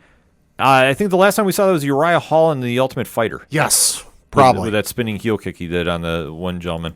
Yeah, this was a great win for Emmett. I didn't think he was going to get this. Obviously, Mitchell getting knocked out. Emmett just got back on the radars for the featherweight title. I'm going to put it out there. Currently the number 6 seed. Yes. So definitely kudos to him on that. And we'll have to see where he winds up. The featherweight division is wide open right now. This is true. Next up was in the lightweight division where you had Patty Pimblett defeat Tony Ferguson via unanimous decision. All three judges scoring the contest 30-27. See, this one hurts because I think we all have to come to agreement. Tony Ferguson needs to retire. Yeah, no, I agree. Tony Ferguson, for me, is one of those fighters where it's a what could have been. Because let's not forget, turn the clock back, not even that long ago, within the last 5-6 years, since we started this show, it was in talks with facing Khabib Nurmagomedov. Yep. And how that fight tried to happen 5 or 6 times. Never did. But now he's like getting knocked out by like up and coming stars like Patty Pimblett. Which, listen, you can make the argument he's established, he's a known star, but to me, not really. He's there, he's getting there, he's on his way.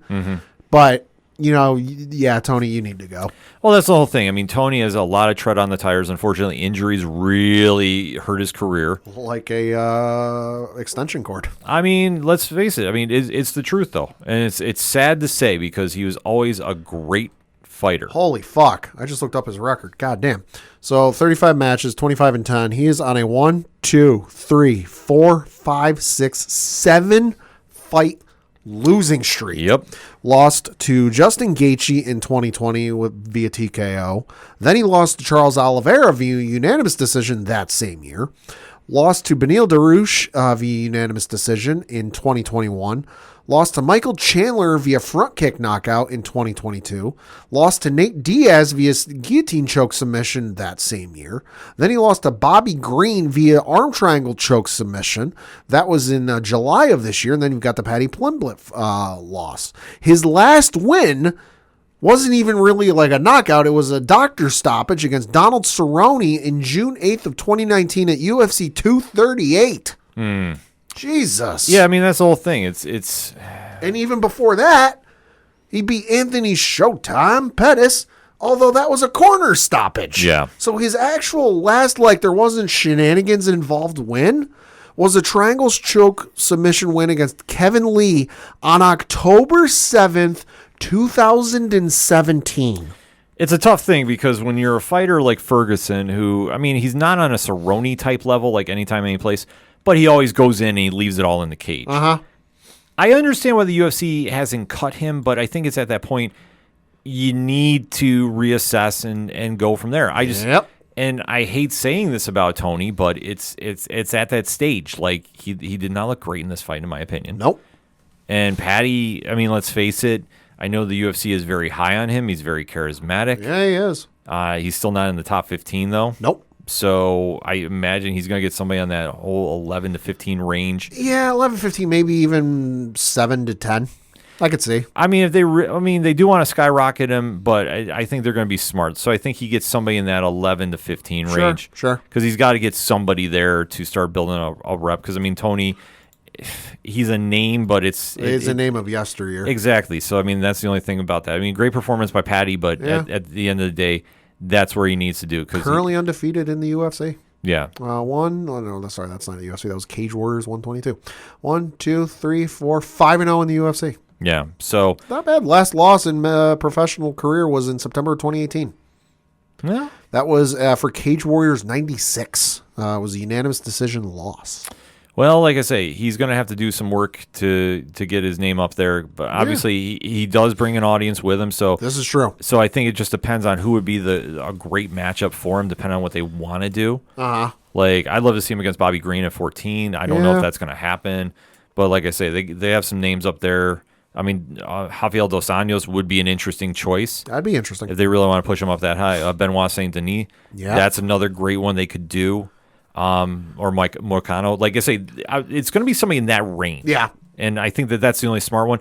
I don't think Patty has put on a performance that skyrockets him into that top 10. Right. Even though I do agree with you, Pat, I could see him getting like a Dan Hooker. Yeah. That's kind of what I was thinking, like a Dan Hooker or Jalen Turner. Yeah, somebody in that range. Yeah, I could. Fizayev, you can even make it anything higher than Fizayev, who's number 8, is pushing. Yeah, you can't do that. You can't do that. Next up was in the welterweight division, where you had Shavkat Rakhmonov defeat Stephen Thompson with a rear naked choke submission at 4 minutes and 56 seconds of the second round. This was tough because Wonder Boy, the nicest fighter in all of MMA history, came out with Tenacious D. Oh my God, Jack Black in his corner. Yeah, both him and Kyle came out, and which he's at the end of the road when that's going to happen. But to the end of the road. Sing it, Pat. Sing it. But this is a situation that obviously Shavkat, if you are really high on him, this was a great test for him. And UFC's high on him. Well, he's undefeated, 18-0, and currently the number 3 ranked fighter in the welterweight division. Yeah, he got jumped really high up the card, which I mean, rightfully so. I'm not going to argue that because let's face it, Wonder Boy was in that top 5. Yeah. So this is a huge win for him, especially when you're undefeated. The question now you have to ask is, okay, where are we going from here with him? And that's a situation that with Shavkat, you could go, or I'm sorry, against Leon Edwards, like in that division, you have to kind of take a look at where you could go there. With being in that number 3 position, Leon, I don't think he's going to get a title shot there. I would not doubt going off the rankings here. Like what I would honestly do is put him against Kamaru Usman. Okay. Do him against or Burns. Okay. I know Burns has a fight coming up though. Isn't Usman taking like an indefinite time off thing though? He is, but you never know. Like I think if he throws that challenge at him, especially at welterweight, because anything if Kamaru like tries stepping up to a weight class, it's going to be a different situation. Yeah. I just think at this time, the Shavkat fight's very interesting. I know, especially if you want to get him in that title picture, right? You could definitely make that happen. Like I say, the Gilbert Burns idea, because like I say, to my knowledge, they have never crossed paths. For Shavkat? Yeah. Let me take a look. Nope, that's Kamaru. Nope, that's Leon. Give me 2 seconds. I don't have that page open. Let's see. Because like I say, as far as I know, they've never crossed paths. That would be a great matchup for him. Let's see. Stephen Thompson, Jeff Neal, Neil Magny, Carlston Harris, Michael Prazeas, Alex Oliveira, Tiago Verajal. No, they have not faced each other. That's what I was going to say. Because maybe it was in talks and then somebody got hurt or something. Could be. That's where I'm kind of going. Because that's the fight I would make. But I know Burns is already booked for something. But obviously you can kind of move if you need to. Usman would be a real test to see if he's the real deal. But obviously being at the rank he is, that would be a fight you have to make. You can't give him Leon. No. Obviously out of the gate. Because I'm looking at the rankings and obviously seeing Sean Strickland right next to him, and obviously his Saturday night was very interesting. Hey. Which Dana White made one very big faux pas. Yeah, he sat Sean Strickland and Driscus Duplessis within striking distance of each other. One thing, if you're not familiar with Sean Strickland is nuts. A loose cannon. Yes. He's nuts. He's crazy. But, he is who he is. I always kind of say he's kind of like a mix between Dan Henderson and Wanderlei Silva. Yeah, that's a good comparison. Like I say, just personalities, just like I say, he's very, very well grounded, very just, like let's go. Yep. And Duplessis was put in back of him. Sean caught wind that there was a taunt going on, and somebody must have said something. Oh yeah, I mean that's the whole problem. You got all the fighters around each other. Somebody's going to trash talk. Somebody's going to do something. Yeah. And Gilbert, or I know Sean kindly asked Gilbert Burns' family to move out of the way. And then he decided to jump 2 rows and back and start beating the holy snot out of Duplessis. Yep. So that fight just got very interesting. Oh yeah. We'll have to kind of wait to see how it plays out from there. And like I say, he kind of almost stole away from the main events we're going to go talk about. But with Shavkat though, it's a good win for him. And yeah, but like I said, it's kind of stolen a little away from the spotlight because of Mr. Strickland. Yeah. Then your co-main event of the evening was in the flyweight division, where Alexandre Pantoja retained his flyweight title, defeating Brandon Royval via unanimous decision. 2 judges scoring the contest 50-45, the third scoring it 49-46. Pantoja looked great. I know Coach Duffy was very upset because he is a Brandon Royval guy. Yeah. But I mean, what can you say? Pantoja is looking all the signs of a dominant champion. Uh-huh. And this is a great fight. Like I said, they had a great scrap. And this is what you want to see out of this flyweight division, because I know a lot of people just sleep on it a lot. Yeah. Which it's sad, because they do put on great fights, but you're not going to have like the big heavyweight knockouts. Right. But for what you get here, like I said, Pantoja looked good. Royval, it's not a bad loss for him, but it's kind of like, where do we go from here? Yeah. And that's going to be a situation that they're going to have to kind of ask some questions here in this flyweight division, because it's not exactly the deepest. No. But obviously, I think you just have to see how a couple different fights play out. Because, I mean, looking at their rankings, yeah, it could go a lot of different directions. But I think you have to have like almost like a mini tournament, so to speak. Yeah. To see who's going to jump up there. Yeah, because, I mean, I'm just looking. There's a couple names in even the top 10 that Pantoja has beaten. So tournament might be, the best option. Like an unofficial one. But like I say, if number 2 beats number 4 and number 3 beats number 5, they have to fight and go get Pantoja after that. Yeah. Like you have to do something like that, or you have to go get a free agent and bring him in. Yep. Which you never know. Yeah. I mean, I always hold out hope Demetrius Johnson comes back for one final run, but that's just me. Then your main event of the evening was for the welterweight championship, with Leon Edwards defending his belt and defeating Colby Covington via unanimous decision, with all 3 judges scoring the contest 49-46. Listen, I'm just going to put it out there. Fuck Colby Covington. Yep, thank you. That will be our new F the Astros today. Colby, I have nothing nice to say about. Nope. He crossed the line at the press conference with Leon Edwards talking about the death of his father. Alluding to it. I don't think he outright said it, but he said enough that if you knew, you knew. Yeah. So Leon, who I can't take credit for this. This was coming from Ariel Helwani. Okay. He referred to Leon Edwards as the Tim Duncan of MMA. Oh, brother. It just technically sound, doesn't say a lot of trash talk. Like, listen, I can't fault him on this.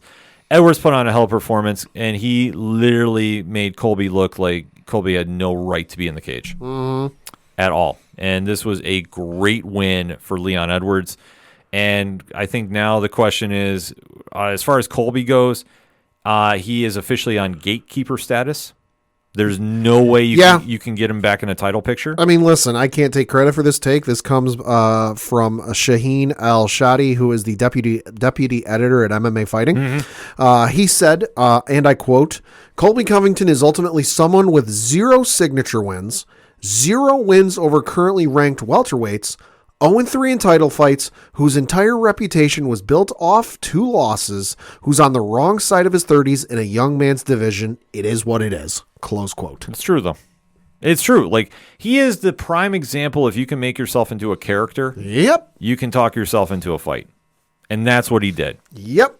And I'm sorry. He is a character. You can go around all social media and you can find reactions from many fighters that know him. Oh, yeah. And they all kind of allude to the same thing. So I'm just going to kind of leave it at that. That he is going to fade away, go somewhere. I don't know. I mean, they'll put him on. Like, the only kind of thing he'll show up on a main card for like a pay-per-view. But I don't think they're going to give him another title shot. There's no way you can give him a title shot. No. He's in gatekeeper status. Mm-hmm. Like, if you really wanted to do something, even though I think it'd be a foolish fight, you'd put him against Shavkat. Oh, listen, I want that fight. Yeah. Fucking feed him to Shavkat and let Shavkat just eat him alive. Or, you know what? If you want Trainwreck TV, him and Connor. Catch weight. Oh, my God. Just let him go talk on a presser. Why are you trying to make me root for Connor? I'm just saying. That's like the one. Like, listen, I don't hate Connor. I don't love Connor. I don't actively root for the guy. But, like, that's the one instances I would root for Connor. Yeah. Like I say, you want Trainwreck TV because that's all you're going to get from Colby now. The pressers would be amazing. Well, that's the only thing that's going to be good. Because both those two will just say stuff off the cuff. Yeah. Have no regard for what they're saying. I'll say put it on live TV, put it on a 15-second delay. Mm-hmm. I mean, that's the only thing. If you want to try drawing ratings. Because otherwise, Colby is a gatekeeper. Yeah. That's all he's going to be now. So he's going to be somebody that up-and-comers beat to get higher up the card. Pretty much. And honestly, they could make a case if they want to do that with Shavkat. Yeah. I think it'd be a waste of Shavkat's time. To be honest with It you. would be. Yeah. But it'd be worth seeing. Oh, it'd be worth seeing. Absolutely. I think anybody in that top 4, if you want to put against Colby, just to say you did, except Usman. Like I could see Burns fighting him. I could see Shavkat. I could even see Belil. Yeah. If they wanted to do that. Except though, I think the fight you have to do now with Leon Edwards is Belil Muhammad. Probably. Obviously, there's the history with them and the eye poke that you never knew what was going to happen there. Belil is much like him. You're not going to get a lot out of for press conference and press clips. That's true. You'd have to put on a light heavyweight or a heavyweight bout before him. Like they'd have to be the co-main. As crazy as that sounds, because you're not gonna tune in to see him just really go out there and put on a performance unless you're a diehard MMA fan. You want to capture the pop culture audience. You're gonna have to put on a different fight ahead of him. Right. But that's the only fight that makes sense to me, looking at the rankings. Yeah, no, it's the only one that makes sense. I was looking at it too. It's the only one that makes sense. Yeah, I mean Gilbert Burns, you can make an argument. Weirder shit's happened though. Oh yeah, well I mean, the only thing more psychotic would be is if Edwards wants to go up and try fighting Strickland. Oh God. Listen, I mean Strickland's down to fight anybody. Strickland is that kind of course, crazy. that could all get thrown out the window in about another month here. Oh yeah, because Strickland and Duplessis is on January 20th. Oh yeah, right. No, I was going to say the week before Super Bowl. Nah, it might be. Let me look at the calendar. But yeah, it's the signature January one. Yeah, like January I say, 20. No, it's about 2. It's like 2 weeks before the Super Bowl. But either way though, I mean you could have that fight and then technically 3, and then see what happens there. Because I say the middleweight division. I mean that's one nice thing with Strickland as champion. You got some contenders. Yeah, depending on what you want to do. Yeah. But I think Edwards is going to stay at 170. I don't see him going up. Right. And I think obviously he does have some fights down here that makes sense. Shavkat is one, but I don't think you're going to give it to him now. Belil, you have some history. You can sell that to the fans. Right. You absolutely can. Burns is a wild card, but he's somebody that you can plug and play as you need. Depending on how like I say, I'm pretty sure he has another matchup against somebody though. Top of my head. Probably. Like I want to say it was Meladina. Oh yeah. Okay. I think could be. They just announced a couple fights before we went to air, so I apologize, folks. Either way, though, there are some fights coming out of this that are definitely going to generate some buzz. Yeah. And then we just kind of have to wait to see how things play out from here. And we're not far away. April 13th of next year, UFC 300. How crazy is that? It legitimately feels like it was just yesterday. We were planning on like our watch party for UFC 200. Yeah. Which is insane. Yeah, I know. Just think how fast time has moved. Yeah. And how the sport has evolved and how you're seeing certain fights in the UFC pan out right now. Maybe we'll finally get our Brock Lesnar versus Daniel Cormier fight. No, there's another dream one. Like I'll put this up to the ODPH Society. Hit us up on that hashtag and let us know your dream fights for UFC 300. Because there's a couple that I've had like rattling around if we could do it, but okay. But I'm gonna wait till we get closer for it. Ooh. But yeah, no, Brock would be one if you wanted to come back. Well, listen, he did 100. He did 200. I mean, they could definitely make something happen. And I know everybody's gonna say, well, Endeavor owns everybody. Well, they're not gonna have him have a wrestling match there. Sorry, folks. No, it's not gonna happen. No. But there's a lot of fights that could be happening. Obviously, the ripple effect coming out of UFC 296 is going to be a big one. I mean, Pat, overall thoughts on the card?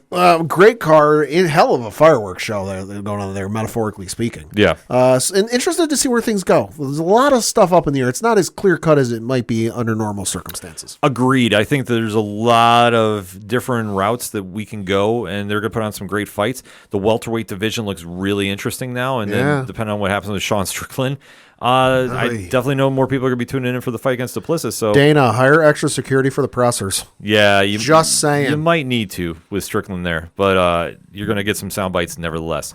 But like we say, folks, hit us up on that hashtag. Let us know your thoughts about UFC 296.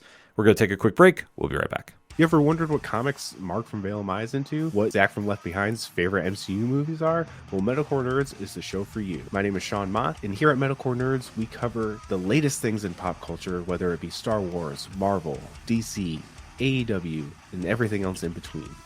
You can listen to the show every Monday on Adobe How at 7 p.m. Eastern, or find it anywhere you find podcasts after it debuts on the radio station. Coming back for the final segment on this edition of the ODPH podcast. Pad, what you got? Got a couple things to talk about. First of which is obviously being the local minute for sports and looking at the standings for the Federal Prospects Hockey League. That is, of course, the league our local Binghamton Black Bears play in. And they're in the Empire Division. Another week, still in first place. Yay. They currently have a record of 13 wins, 2 losses, and then 3 losses in either overtime or shootout. They're in first place with 44 points. They're ahead of Motor City, who's in second place with 28 points. Danbury's in third with 24 points. Watertown is in fourth place with 18 points. Elmira coming up behind them, though, with 16 points. And then looking at the schedule from this past week, they had a couple of games. Both of them were home games. They had a game on Friday, December 15th against the Danbury Hat Tricks, where they won that by the final score of 4-2. Came back on Saturday, December 16th at 7 o'clock Eastern against the Watertown Wolves, where they won that by the final score of 4-0. Couple games this upcoming weekend. Both of them are home games, so you get 2 chances to see them this weekend if you're here locally in the 607 area or within driving distance. Friday, December 22nd, 7 o'clock p.m. Eastern. They're at home against the Watertown Wolves, and then they're back home against the Watertown Wolves. Same time, same place on Saturday, December 23rd. That's 7 o'clock Eastern. So for more tickets, information, all that good stuff, BinghamtonBlackBears.com. Nothing really going on for us for sports. It's kind of quiet. Baseball's in kind of that quiet mode. Everyone's waiting on Yoshinobu Yamamoto, where he's going to go. Had dinner with Steve Cohen the other night and met with the Yankees. We'll see where he goes. Nothing really going on sports-wise. Yeah, it's been very kind of low-key of sports. So like I say, obviously in the holiday weekends, and on behalf of everybody here at the ODPH, wish everybody a safe and healthy holiday season. Yes. It's been relatively low-key. Like I say, the NBA is going to be kicking off for the big Christmas Day lineup. Yeah. So that's going to be something fun to watch. I mean, we'll obviously be talking about that on next week's show. And then, of course, the Rangers, 21-7, 43 points, sitting very, very pretty on top of that Metropolitan Division. Hell yeah. As far as the NHL goes. So, like I say, we'll have some more stories coming out for that. But like I say, other than the Christmas Day games, it's a relatively calm time of year for sports, except the UFC. Or, I mean, obviously, UFC is year-round. WWE is year-round. Yep. Nothing really super crazy to write home about wrestling-wise this week, so we'll be talking about that on Wrestling Night Live, a Nerd Initiative this week. And then, just kind of have to play it out by ear. But there is some entertainment stuff to go on. Even though it's been a quiet week, Yeah, very quiet. there is one story that's breaking that we do have to address, just the initial reactions, I guess. Yeah, so this, of course, is the news that Jonathan Majors has been fired by Disney/Marvel Studios after the guilty verdicts he received in court yesterday as we record. Reading from an article on Deadline.com, it reads, quote, Jonathan Majors is out of the Marvel Studios kingdom. The news comes today in the wake of the Emmy-nominated actor being found guilty of reckless assault and harassment in his domestic violence trial by a 6-person New York City jury. A studio rep confirmed the news about their decision to not move forward with Majors in the MCU. Majors played mega-villain He Who Remains, a.k.a. Kang the Conqueror, in the Marvel Cinematic Universe's phases 4 through 6. He debuted as the character during Season 1 of Loki in 2021 and then continued on in Season 2 this year, as well as the February movie Ant-Man and the Wasp: Quantumania, which made more than $476 million worldwide. Majors also had back-to-back hit in Amazon MGM's Creed 3 in March, which grossed over $275 million. Having stuck with the actor over the months since his arrest on March 25th, WME continued to represent Majors. His longtime agent, Ellen Ruspoli, testified briefly in Majors' defense last week as the last witness in the nearly 2-week trial. He Who Remains was plotted to be a big baddie during the MCU's Phase 5 and 6, with the character getting his own movie, Avengers: The Kang Dynasty, scheduled for May 1st, 2026. That movie recently saw its director, Shang-Chi's Destin Daniel Cretton, exit due to his busy dance card on other Marvel projects. It's TBD in regards to whether Marvel keeps the Kang character intact while recasting the part with another actor. Michael Waldron recently was tapped to write Avengers: Kang Dynasty. This was after being set on the Phase 6 finale, Avengers: Secret Wars. The Loki Season 1 showrunner was brought aboard to give the Avengers movies a fresh take given the situation here with Majors. The Season 2 finale of Loki seemed to leave the fate of Kang the Conqueror and his variant up in the air. It's not the first time that the studio has had to swap actors out on a specific role. Very early on in the MCU, Terrence Howard was cast as Rhodey in Iron Man. Talks broke down for Howard on the sequel, and Don Cheadle stepped in to take over the role in the MCU, playing Rhodey as recently as this year's Disney Plus series Secret Invasion. Before his arrest in March arrest, Majors was shaping up to have an excellent 2023. Prior to the tentpole Ant-Man and Creed threequels, Majors won rave reviews for the Sundance drama magazine Dreams, in which he played a disturbed amateur bodybuilder. The movie was snapped up by Searchlight for a December 8th theatrical release and awards season run, but it was pulled from the theatrical schedule by the Disney-owned label in October. The picture's fate and whether it streams on Hulu remains to be determined. Soon after his March arrest, Majors was fired by his manager, 360 Entertainment, and publicist, The Lead Company. The actor, who received a Primetime Emmy Actor Drama nomination for HBO's Lovecraft Country back in 2021, also was let go from myriad projects, including Protagonist Pictures' feature adaptation of the Walter Mosley novel, The Man in My Basement, an ad campaign for the Texas Rangers Major League Baseball team, as well as the unannounced Otis Redding biopic that the actor was circling from 5th season. Close quote. Well, Marvel did the right thing. Absolutely. I mean, unfortunately, with Majors being convicted, you have to release him from his contract. You have to drop him from the role. Yeah. And they have to move forward with their business. Yeah. And I know I echo your statements about this. I applaud them for waiting and letting the judicial process play out. Mm-hmm. That they did not go completely into a full panic. Yeah. And they let everything play out. Yeah, I mean, they probably, and we don't know anything. We haven't heard anything. You know, they probably did their own investigation or research into it behind the scenes. And if they didn't, hey, let the court system play out, and what happens happens. And obviously, the decision came down. He was found guilty, and at that point, you had to let him go.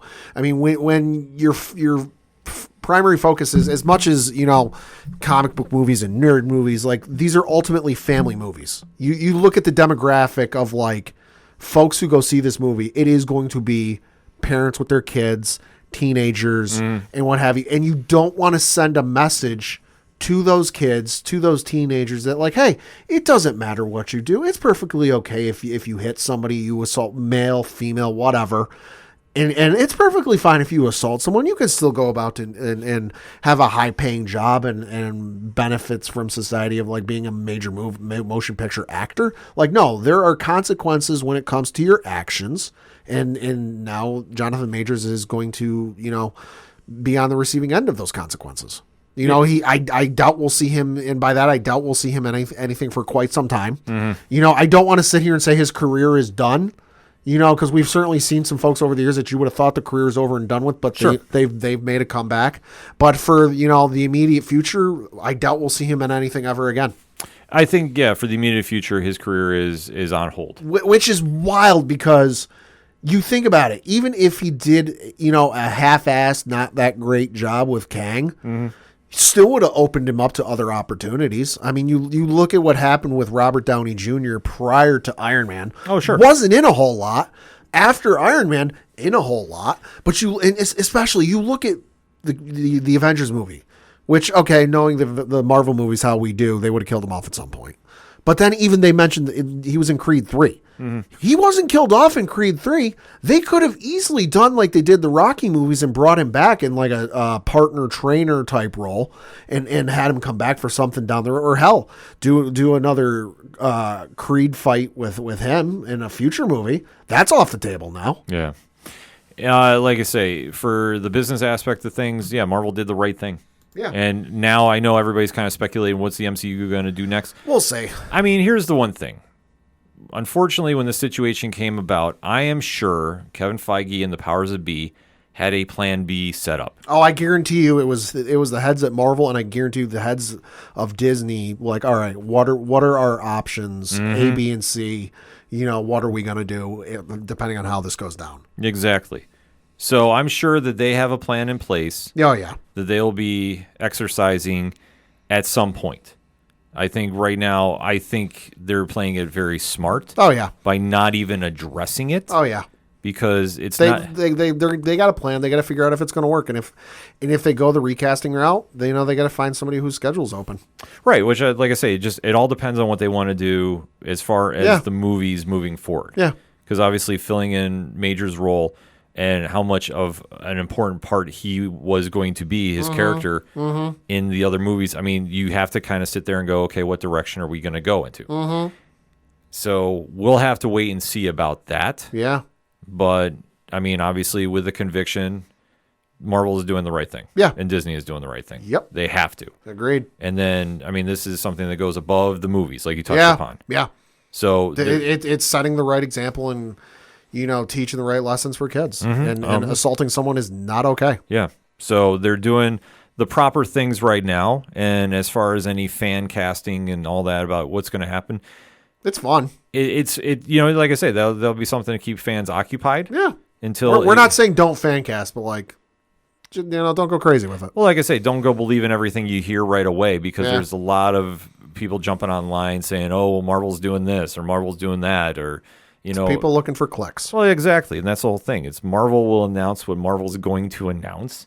Because this isn't exactly whatever they decide to do, if it's recasting, if it's pivoting, but if we're going down the route of recasting, this is a big commitment. This isn't, hey, do you want to do a movie? We'll see how it does, and if we want to bring you back for future movies. Right. You are playing the main antagonist for the overarching story they are telling.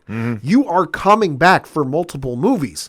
So it's a commitment. It's somebody being comfortable with, what, I'm doing this, but I'm going to miss out on some other projects I might, really want to do or have looked forward to doing. Yeah. So we'll just have to wait and see. I don't think we're going to hear something till the soonest Super Bowl. Probably Super Bowl, probably Comic-Con next year.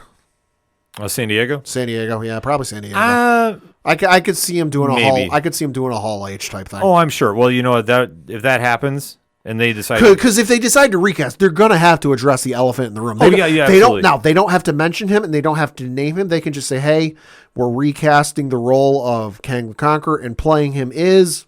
See, I think that they're going to do that. I don't think they do that in front of a live audience. Okay. I think they would release it as a either a virtual thing like a DC Fandom, Yeah. or they would do it just via press release. Yeah, that could be. Yeah, I don't think they're going to do that. I think they're going to want to see fans focused on the big casting announcements, and I don't think they want anybody having any lingering feelings from this incident to carry over to ruin that one. That's why I say you'll hear a press release, or you might, like I say, you might see like a clip of something alluding to an announcement coming at the Super Bowl, because obviously I imagine they're going to do a commercial for Disney Plus. You would figure. So I think you'll have something there, maybe, and this is like a leap, but I think honestly they're just going to do it via press release. And I think that's where it'll go. And then Hall H, they might elaborate more about the role and such then. Right. But I don't think you're going to see anything before then. They've got a nice window, though, just because in terms of like actual Marvel movies, they got Madam Web in February, but that's not really tied into them. Next one they would have is Deadpool 3, and that's not until July. Mm-hmm. So they've got some nice wiggle room before they really have to start worrying about anything. Yeah, so we'll just kind of wait and see how it plays out. Mm-hmm. But like I say, stay tuned. Obviously, we'll be talking about that when it gets officially released. Yeah. But before we get into our comic picks, it is the holiday season, and whatever you are celebrating, we wish you nothing but the happiest and safest of times. Yeah. In this, joyous occasion. Yes. Shall we say? Yes. And so, obviously, we wanted to kind of throw in a little fun segue to get out, because, like I say, there wasn't anything really going on in the land of entertainment per se. Other than that, but we figured we'd just kind of pass along like our top 5 movies of the holiday season. Mm-hmm. So, Pat, I'm going to let you start. So I'm going to give an honorable mention, just because I know some folks might go, what? Why didn't you include this one? But like, I like the other iteration better. Honorable mention for me, How the Grinch Stole Christmas, the 2000s Jim Carrey movie. Mm-hmm. Listen, I love the movie. It's a fantastic movie. Jim Carrey is absolutely incredible in the movie. Ron Howard did a fantastic job with the movie. Everybody else in the movie, Christine Baranski was fantastic in it. Bill Irwin, Jeff Tambor, Taylor Momsen, just everybody in that movie is absolutely fantastic. Love the hell out of it. Enjoyed seeing it in theaters. That's my honorable mention. But then if, for my other ones, for number 5, I'm going to say The Santa Claus, the 1994 film from Disney with Tim Allen. I don't want to say underrated, but like, for what it was an interesting concept, and it was definitely a roll of the dice, I feel like. Yeah. Because you got a guy, Santa, quote unquote, dying and falling off the roof, and, in steps Tim Allen taking over the role, and all the antics that ensue, with him gaining the beard and putting on the Santa weight and the suit and everything else. Wouldn't have thought it would have worked, and it definitely seemed odd. I remember because I was real young when this movie came out. It seemed odd when I saw the ads for it on TV, but it really works. Mm-hmm. I know they did 2 more sequels. They're okay. Doesn't hold a candle to the first one. No, it definitely doesn't. For number 4, I'm going to say Rudolph's Shiny New Year. Now, an underrated movie. It is from 1976. It's from the Rankin movies, the claymation movies. Doesn't get as much love as Rudolph the Red-Nosed Reindeer does, obviously, which is on CBS here in the States every year. But basically, this is Rudolph finds Happy. He's the new baby New Year, and he's got to get back to his island before midnight on New Year's Eve. Otherwise, the calendar stops and the New Year can't roll in. And it's all sorts of antics. They go to like different islands where they go to like 1776 prehistoric times. It's fun. It's low key. Nothing real crazy. Plot wise, there's no like huge stakes other than, hey, if you don't get baby New Year back before midnight on New Year's Eve, the New Year can't start. Mm-hmm. It's a fun movie. Yeah, I mean it serves its purpose. Yeah. Next up what am I up to? 3? Yep. For number 3, I'm going to say Rudolph the Red-Nosed Reindeer. This one is an absolute classic.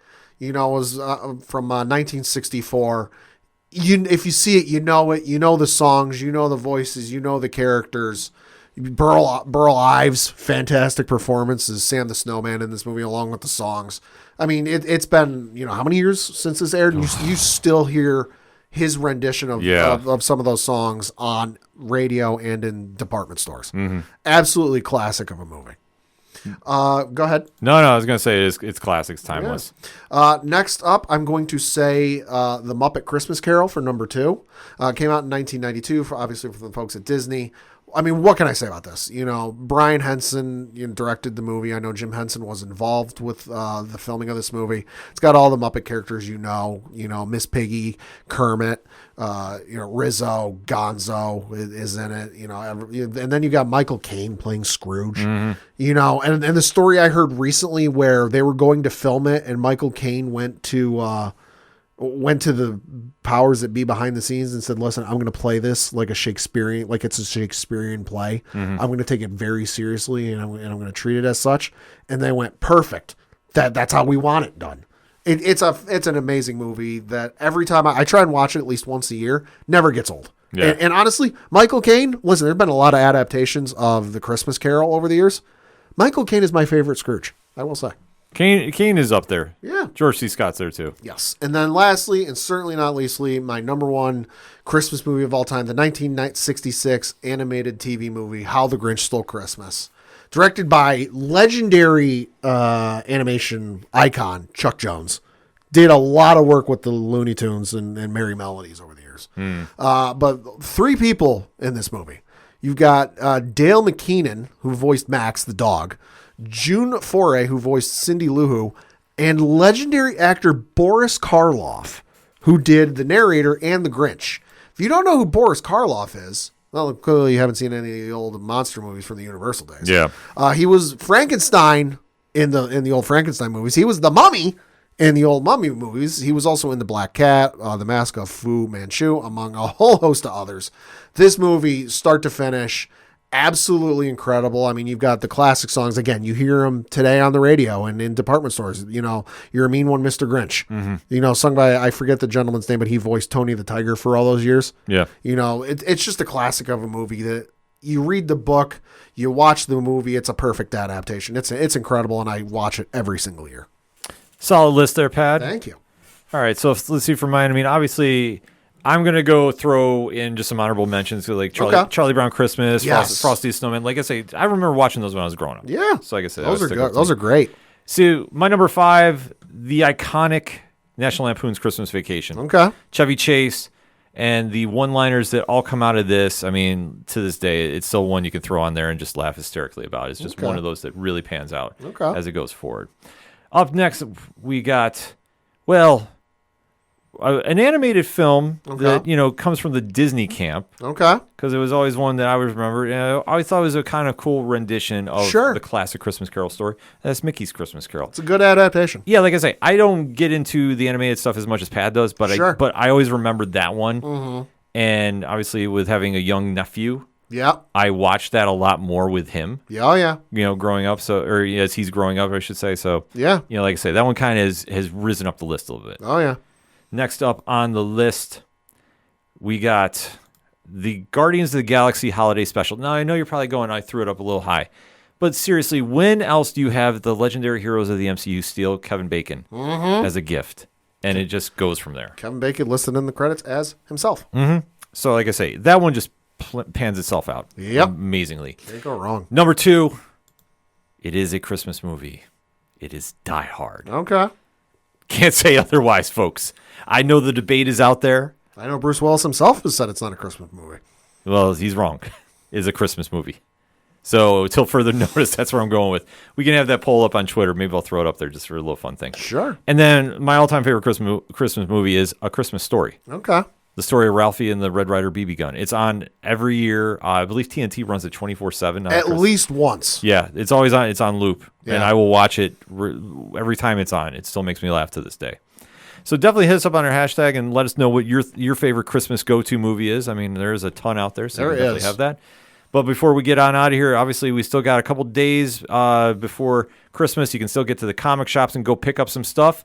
So, Pad, what are you grabbing this week? This week from the folks over at DC, you got a couple books. First of which is Nightwing, issue number 109 from Tom Taylor. This one reads, The dramatic conclusion to Nightwing's pirate quest. Nightwing learns the truth behind the secret pirate society, and his relationship with Bay Bennett changes forever. Plus, an all-new adventure begins in the backups. What's going on with Beast Boy? And why is everyone turning into animals? The tie-in to Beast World, the thrilling new event of the season, starts here. Listen, it's Nightwing, it's Tom Taylor. Can you go wrong? No. Beast World is a wild story. If you haven't picked that up, I've been reviewing it for ODPH and Nerd Initiative. It is a very interesting story. I will say that. But Nightwing, I mean, you can't go wrong. Dan Mora covers, too, I believe. Yes. And then also from the folks at DC, Superman issue number 9 from Joshua Williamson. Super Armor. Superman's battle with the Chained has left him wounded in unexpected ways, but the Lex Luthor Revenge Squad is still forming. To save Metropolis, Superman has no choice but to put on a special armor built by Lex. Featuring artwork from Eisner Award-winning Nightwing artist Bruno Redondo. Yeah. This looks amazing. I got a chance to check it. Yeah. Wild story. Definitely, like I say, the Joshua Williamson run has been really, really cool. And if you really like a throwback style to your Superman, like they do it, but it's very modern. And yeah, because I mean, it is out today as we're recording. And yeah, if you haven't read it, it's making some rounds on the net. And obviously the ending, yeah, we'll talk about it. Hit me up on the social. We'll talk about it. Then from the folks over at Marvel, you got Amazing Spider-Man issue number 40. This is, of course, the Gang War storyline. Yep. Gang War continues. Battle lines are drawn, with Spidey and his crew being the only ones who can save all of New York City from the worst super criminals to ever super criminal. But is Tombstone on their side? You won't believe your eyes reading the last page of this issue. Gang War is very interesting. I will say that. I have dug it thus far, and yeah, we'll definitely be talking about it on the ODPH socials this week. Then you've got Star Wars Revelations issue number 1. This is a whole host of authors. So this one says, From the High Republic to the original trilogy and beyond. Jabba the Hutt, Darth Vader, Mace Windu, Keeve Trennis, Thrawn, and more. Introducing new characters, new twists, and new turns across all of Marvel's Star Wars line. This star-studded issue puts the pieces on the board for what's to come in a galaxy far, far away. So the authors listed on this book, because this book runs 48 pages. Alyssa Wong, Mark Guggenheim, Charles Soule, Greg Pak, Mark Bernardin, Kevin Scott, Ethan Sachs are all the authors on this. So that's a loaded line. that is a stacked lineup. The cover art looks awesome. Can't go wrong with this. So that's going to be definitely interesting because I get the feeling, they're going to introduce some stuff and you might get some shakeups in the Star Wars comics coming here. Yeah. We'll see what happens. Then you've got Star Wars Darth Vader issue number 41 from Greg Pak. This is another one of the Dark Droids tie-in. So this one reads, More Machine Than Man, a Dark Droids tie-in. Darth Vader has been taken over by the Scourge. Or has the Scourge been taken over by Darth Vader? The Dark Lord's journey in the Dark Droid saga reaches its climax with a shocking twist that digs deep into Vader's very identity and future. So we'll have to see what happens with that.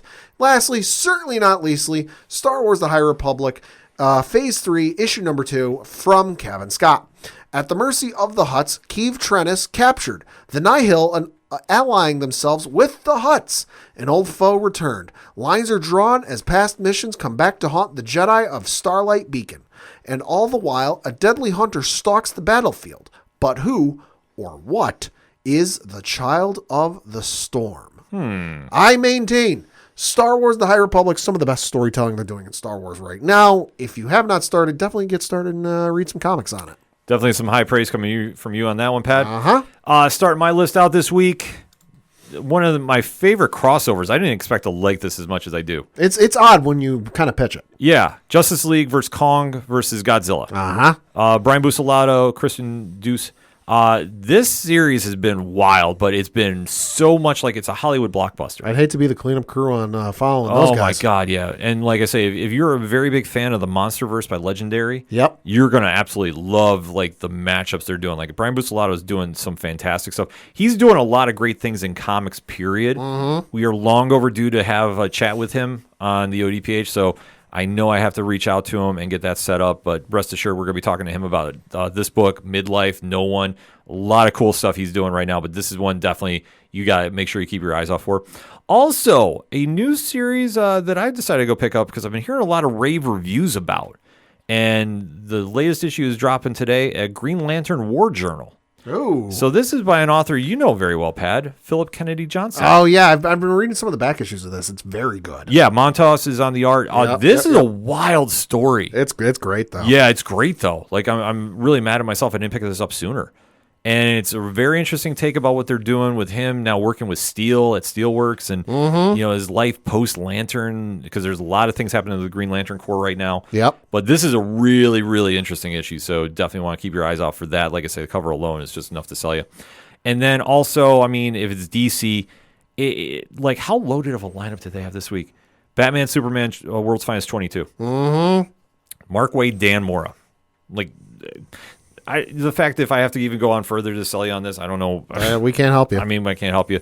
But they're still in the world of Kingdom Come. And if you've never read that story of Mark Waid and Alex Ross painted artwork, it's one of the greatest comics of all time.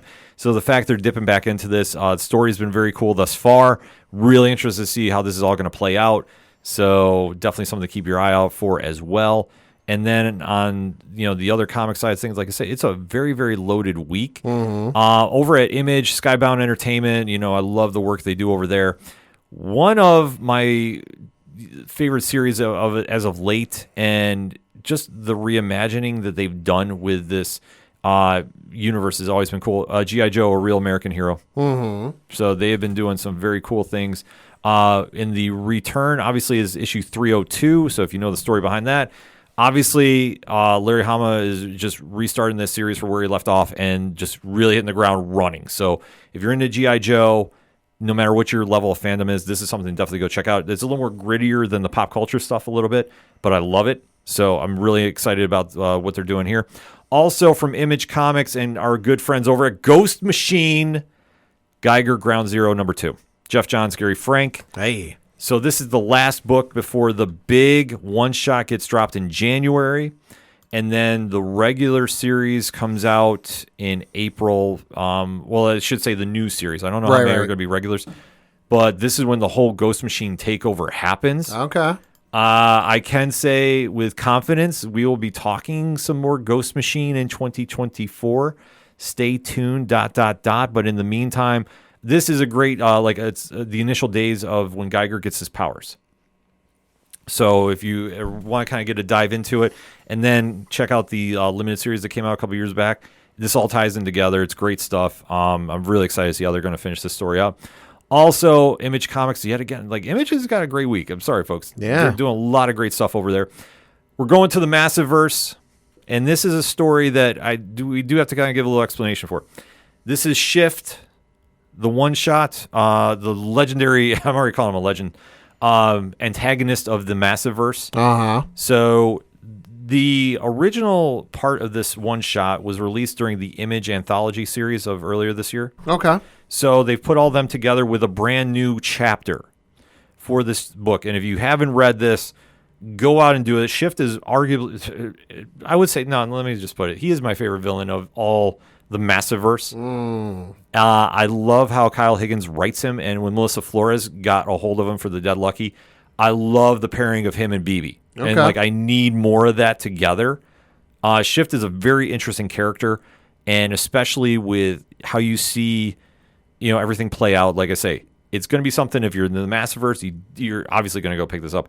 If you're wanting to get into the Massiverse, because Shift is a very big part of it, this is a great point to jump on. So definitely make sure you're keeping your eyes out for that at the comic shop. Like I say, there is so much stuff coming out this week too. Boom Studios has got a great week too. I know that they have a book coming out called Animal Pound. Tom King and Peter Gross. Like, this one's getting a lot of buzz going on with it. So you definitely want to keep your eyes out for that one as well too. Like I say, Marvel's doing a lot of crazy things as well. Like you touched upon Gang War. That's a big storyline that's going on right now. Uncanny Avengers is gaining a lot of hype. Wolverine too. Like, the list goes on and on. So basically what we're just going to say is, if you want your comic recommendations, make sure you're tuning into nerdinitiative.com every Wednesday starting at 9 a.m. and also odphpodcast.com. We got reviews coming out left and right on Tuesdays and Wednesdays for your comic picks of the week. Comixology, too. I forgot almost the All-Nighter, number 13 came out. Ew. So a lot of stuff is happening. So if you really want your comic stuff, you definitely got to make sure you check out those sites. And as always, make sure you go out and support your LCS wherever you are at. And if you have a pull list, make sure you pay it up for Christmas. Don't leave anything hanging going into the new year. Make sure you pay that all up. That being said, I know it's an oversized edition, fusion edition of the show, but it is the holiday season, so we only got one shot to do it. We make it right. Anything in the meantime for anything else is simple. ODPHpodcast.com. That's it for this week. So for the one and only Padawanje, Happy holidays. I'm your host, Ken M.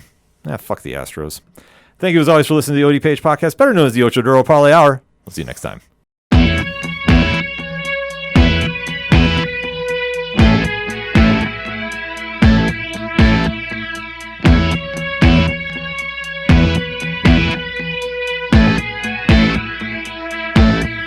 It's such waste of time swiping left and swiping right on people you could know.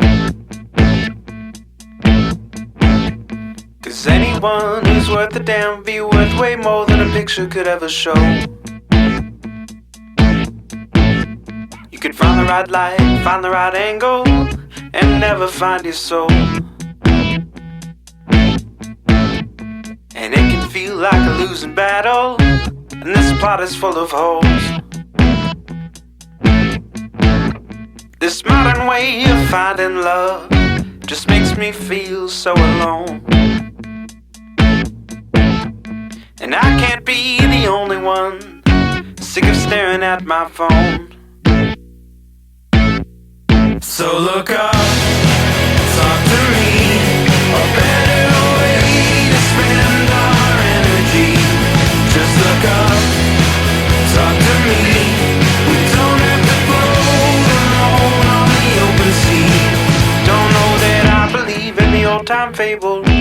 Everyone has just one true love. All I know is you're across this table, and you're all I'm thinking of.